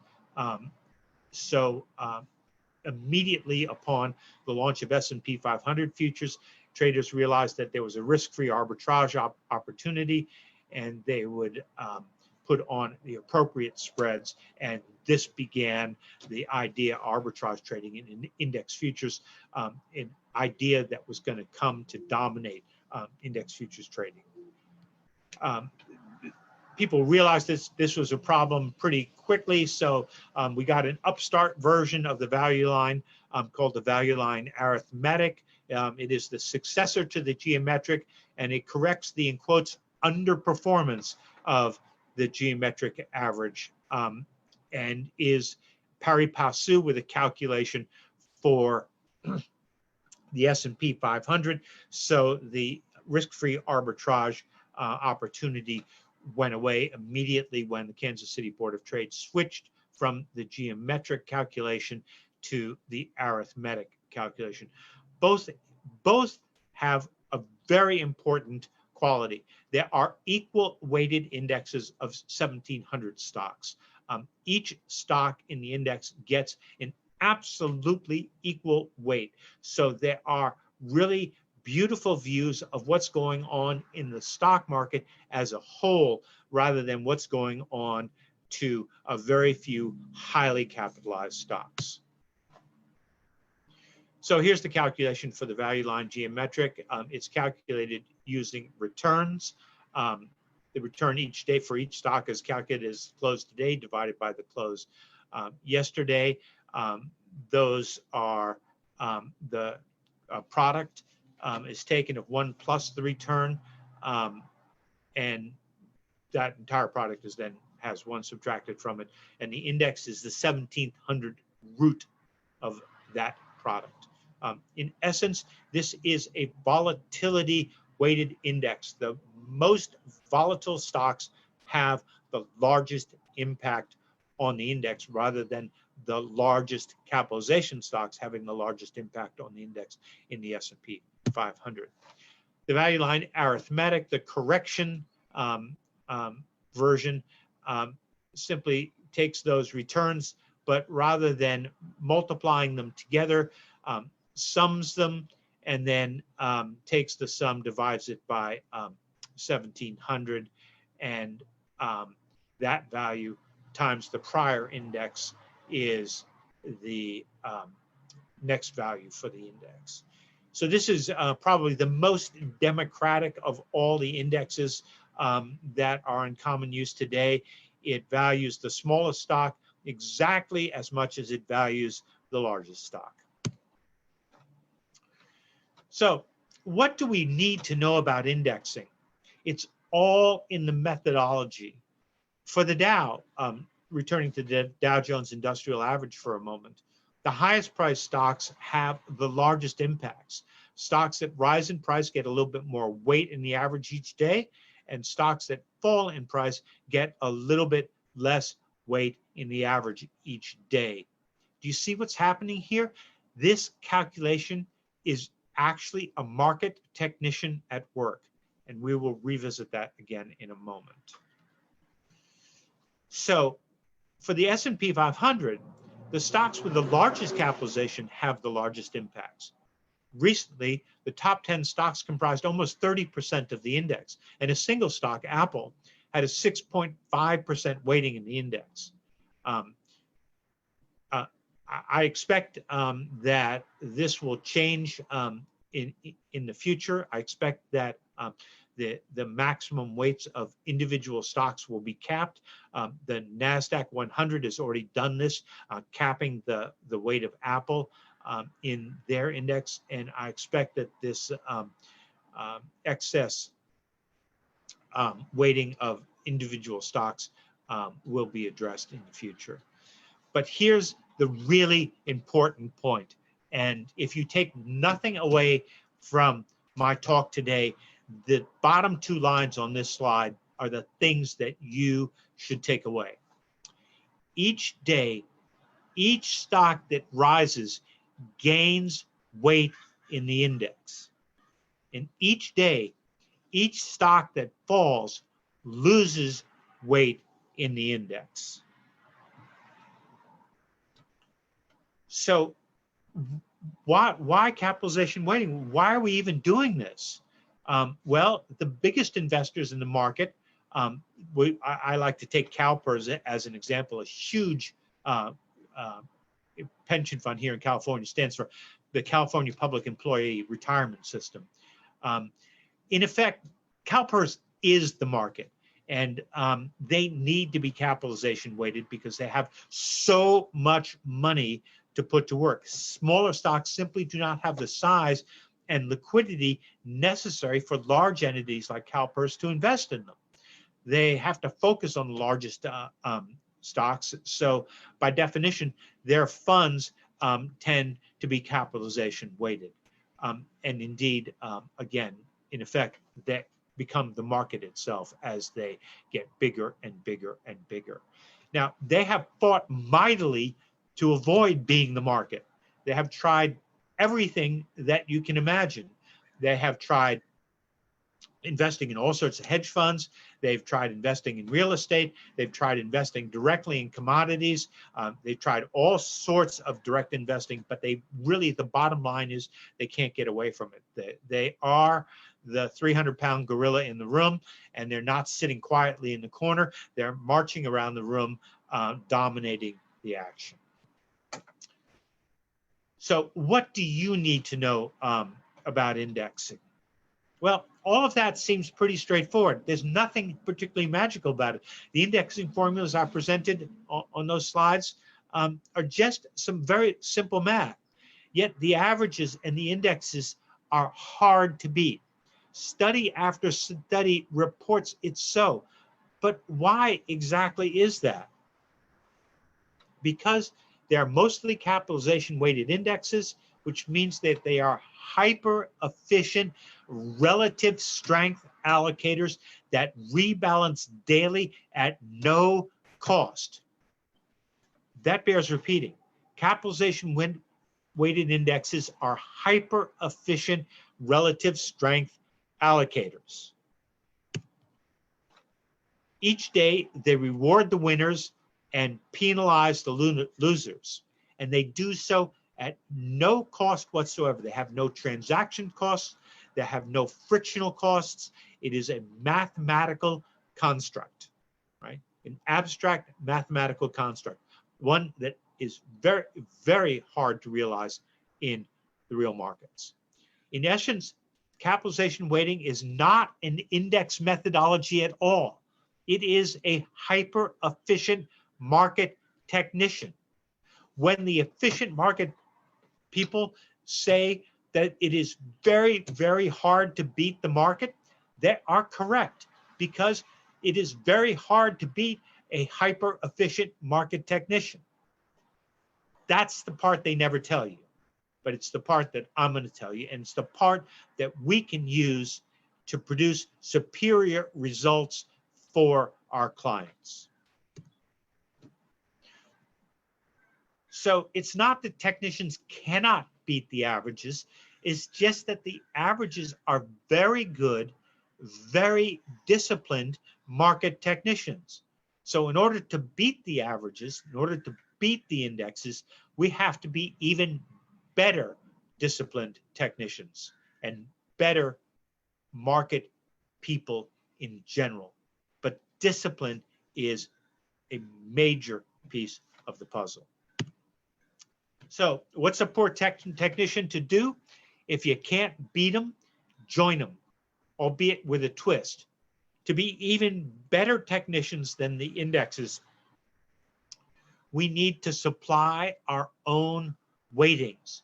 In essence, we need to subset the indices and invest in those subsets. So I'm going to go through a practical example here. First, a theoretical example, and then an actual real-time, real money example. And it's going to be based on an ESG portfolio that we run here at Bollinger Capital Management. So ESG stands for environmental, social, and governance.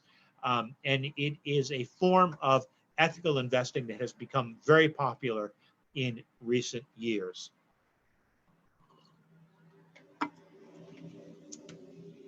Ethical portfolios started with the idea of eliminating the sin stocks. They took a list of the investable stocks, typically whatever was trading on the New York Stock Exchange, and eliminated the alcohol stocks, eliminated the weapons and armament stocks, eliminated the gambling stocks, eliminated the tobacco stocks, and or whatever sins, other sins that happened to bother them. There was no large agreement about this. For example, one investment firm with deep roots in Catholicism started a fund which has been around for a very, very long time that invested based on biblical precepts. Other firms did other variations on these eliminating the sin stocks ideas. Gradually, the idea expanded, eliminated companies that created environmental damage, for example, big oil, miners, polluters, etc. You know, for example, today, companies that run prisons tend to fall afoul of ethical investing. So you can see all of this so far is subtractive. We're taking the universe of investable stocks and we're taking out the stocks that we don't feel that we should be investing in, and we're leaving the rest of the universe as our investable universe. So in order to do this, subtractive indexes were created. The S&P 500 without the sin stocks, the Russell 1000 without polluters, rinse and repeat ad infinitum to cater to every imaginable special interest. When we started looking into this 2 years ago, I found within the first week of looking about 150 of these subtractive indexes that were being used for various purposes in various funds and in various investment scenarios. We call this negative screening. We're eliminating what we don't want. But ethical investing came at a cost, and that was performance. These negative screened indexes, these universes without the sin stocks, etc., typically underperform the market as a whole. Most of these subsetted universes simply didn't perform very well. That was okay with many of the investors because they viewed a cut in performance as a reasonable cost given their goals of ethical investing. They understood that there was a cost to pay for being ethical, and they were fine with it. But it doesn't have to be that way. When my daughter joined the firm roughly 2 years ago, she brought with her an interest in ESG investing and wanted to create an ESG product. At first, I just, I was beside myself. I said, I just don't want to go there. Why do we want to create a product that by definition is probably going to underperform? I just wasn't thrilled with the idea, but I had an idea that we could still do something and perhaps something great. So I said, fine, but if we're going to do this, we're going to do it right. We're going to do it as market technicians would do it. So we went the other way. We employed positive screening. We selected stocks from a large universe that we felt were having positive impacts on people and the environment. And the result was a series of indexes. There are actually 4 of them now. The Impact 100, 200, so on, which we dubbed our impact indices. And it was those indices that we based our work on. There was no negative screening involved here. These were all positively screened. We pulled out of the universe the stocks that we wanted to invest in to create these indexes. So next, we employed a technically driven relative strength program to manage these portfolios created from the indexes. The result, ESG without the performance penalty, or ESG that can and does outperform the market. And this can be applied not just to ESG, but to any area of the market that you choose to apply this to. And so now we're going to shift and we're going to look at 2 practical examples. And we're going to start with one that was first promulgated in 1968. So relative strength, for one way to select stocks from the index, let's look at Robert Levy's classic approach. It was published in a great, groundbreaking book, The Relative Strength Concept of Common Stock Price Forecasting, published in 1968 by Investors Intelligence out of New Rochelle, New York. And the core idea in Robert Levy's work was to rank universe of stocks based on the 6-month rate of change. Then you own the N stocks with the best rate of change. So let's assume that your universe was 500 stocks. You might own the top 50, the top 10%. It could be any number that you choose. Typically, 10% is a number that you see chosen very commonly. So we own the best N stocks. We'll hold each of them as long as they are ranked above the median rank, the 50th percentile. When one falls below the 50th percentile, we replace them with the highest ranked stock not already held. This is called the cast out version of relative strength. We cast out those stocks that have fallen below the median. And, it doesn't have to be the median. It could be the 20th percentile, the 50th percentile. It could be any percentile that you specify. Typically, people have moved from the 50th percentile up to the 30th or 20th percentile looking for better performance. But the classic version is to cast out when one of these stocks rank falls below the median.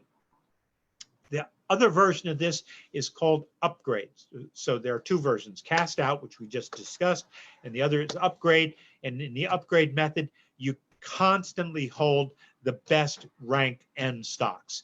So on day 1, if you have 500 stocks and you're going to buy 10% of the portfolio. On day one, you buy 50 stocks, and 1 week later or 1 month later, whatever your rebalance period is, you rank those stocks, and you immediately sell any of those stocks that are no longer in the top 50 ranks and replace them with the stocks that are. That is called upgrade.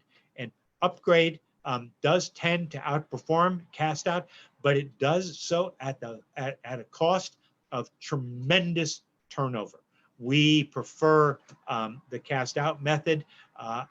We think that it makes for a much more stable and much more viable portfolio management method. So here's an example of what is at stake here.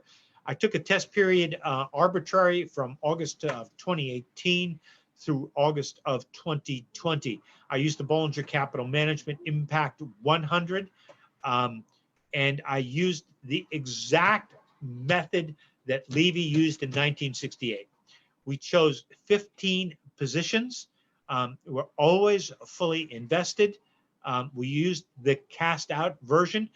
That is, we dropped any stock that fell below the 50th percentile and replaced it immediately with the highest ranked stock that was not already held in the portfolio. So over those 2 years, impact portfolio, and again, this is a back test result, not a real money result. The impact portfolio was up 56.4%. DSI, which is an ETF based on the MSCI KLD 400 social ETF or ESG ETF, was up 30.4% in that period, and the SPY, the S&P 500 ETF, was up 27.9% in that period. So you can see that in a technology from 1968 was able to outperform the market in 2018. I can't tell you how important I think this is. 50 years after a technical analysis technique was published, made widely available, it is still working. Why is that? And the reason behind that is the reason that I am here today. It is because that technique is based on what I call a first principle. It is a core value of the market. That technique of using the 6-month rate of change as a stock selection vehicle reaches into the very heart of the market mechanism and identifies a functional portion of the market that does not change over time. It is, in fact, a property of the market itself. Bollinger Bands are another example of this. There are, a moving average and lines driven above, lines created above and below that moving average, delineated by 2 standard deviations. Why do Bollinger Bands work as well today as they were originally specified in the early 1980s? Because they touch a first principle of the market. They are driven by market volatility, and they are used to define whether stocks are relatively high or low.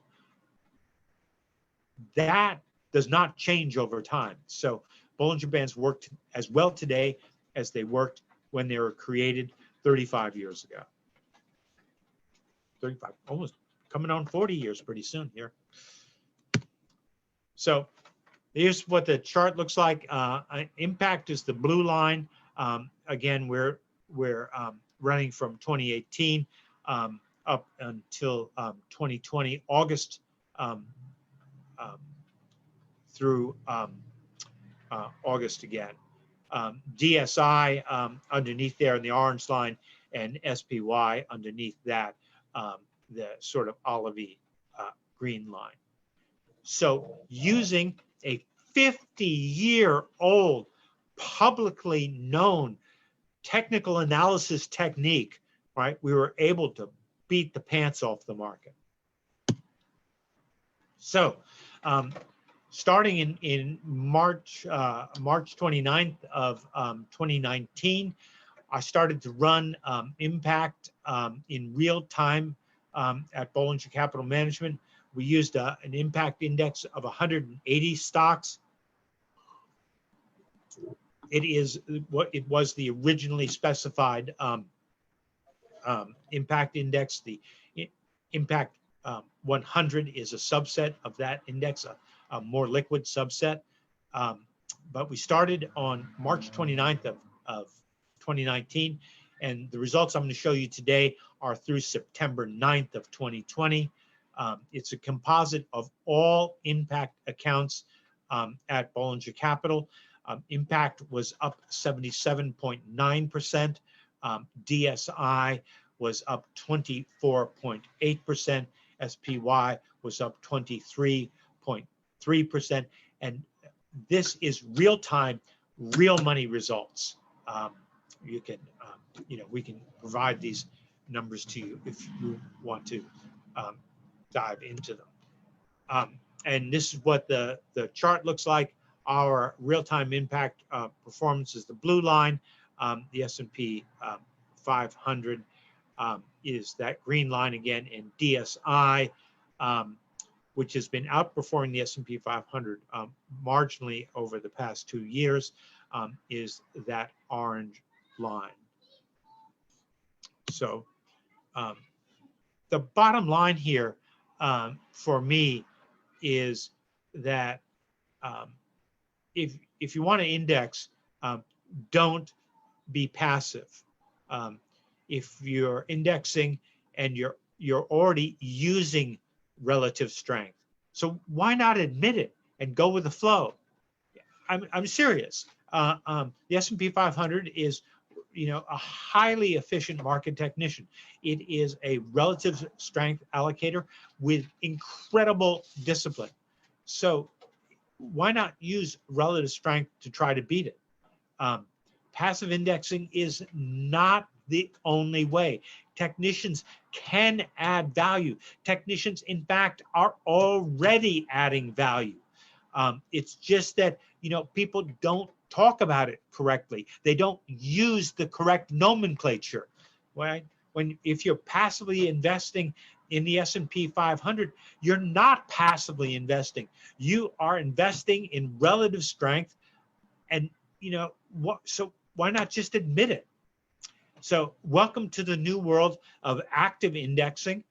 Get out there. You can do this. I can do this. We can all do this, and we can produce superior results for our clients. It seems to me such a shame that there's this argument out there about the efficient market, or technical versus fundamental analysis, or active versus passive investing. Let's get rid of all those terms and talk about what's actually happening underneath the surface.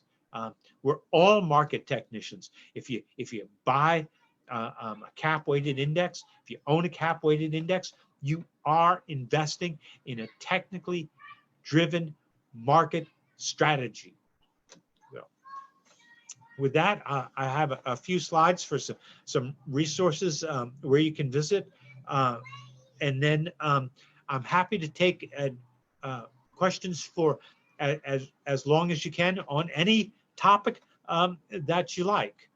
So our impact program for investment advisors is available on the Access Wealth platform. You can visit them there. For direct investors, the BCM Impact Program is available directly from Bollinger Capital Management. You can visit us at bollingercapital.com. Each week, I have a little New Orleans. If you ever get to New Orleans and you walk into a store and you buy like a sandwich, like one of those fantastic New Orleans sandwiches, they will give you a little something extra. They'll give you, you buy your sandwich, they'll give you a bag of chips with it, or a drink, or a candy bar or something. They always give you something a little bit extra. They call that a lagniappe. And this is my lagniappe for all of you. Each week I produce a market timing chart pack. It's available for free. You can get it on my website, bollingerbands.com. I usually update it on Friday. I often update it more than just weekly. When you go to bollingerbands.com, if you scroll down to the bottom of the page, you can find links to the chart pack. Again, it's free. It has 38 charts in it right now, all technical analysis charts, focused mostly on the U.S. stock market. And right next to it is a link to a set of guidelines, a doc file, as I call it, that explains the charts. The charts themselves don't have any commentary on them, but the doc file explains what they are and what they're used for. So this is my little lagniappe to you. It's a present for all of you who attended today. Each week you can get a free technical analysis chart pack based on the U.S. stock market. Those of you who are interested in Bollinger Bands analytics, we partnered with a fantastic Italian firm to bring you bollingerbands.us, which is a Bollinger Bands analytics website. And we also make available a set of Bollinger Bands toolkits for platforms like Metastock and TradeStation. And finally, here's some contact information if you want to reach out and touch us. Our capital management company is bollingercapital.com. Our informational website is bollingerbands.com. I'm sorry, I should have said bollingercapital.com. And then our analytics website is bollingerbands.us. I sometimes present some material on charts and such stuff on Twitter. My handle there is @bbands. And my email, if you have questions that don't get answered today, you can always drop me an email. I try to answer questions as soon as I can. It's bbands@bollingerbands.com. And with that, I thank IFTA once again. It's a great honor to spend some time with you. The pleasure is really all mine. I wish you well through this terrible time of COVID. And I hope that a year from now, we're able to meet and greet and chat and see one another face to face and engage in the dialogues that the IFTA conferences are so justly renowned for. Thank you very much for spending some time with me today. Thank you.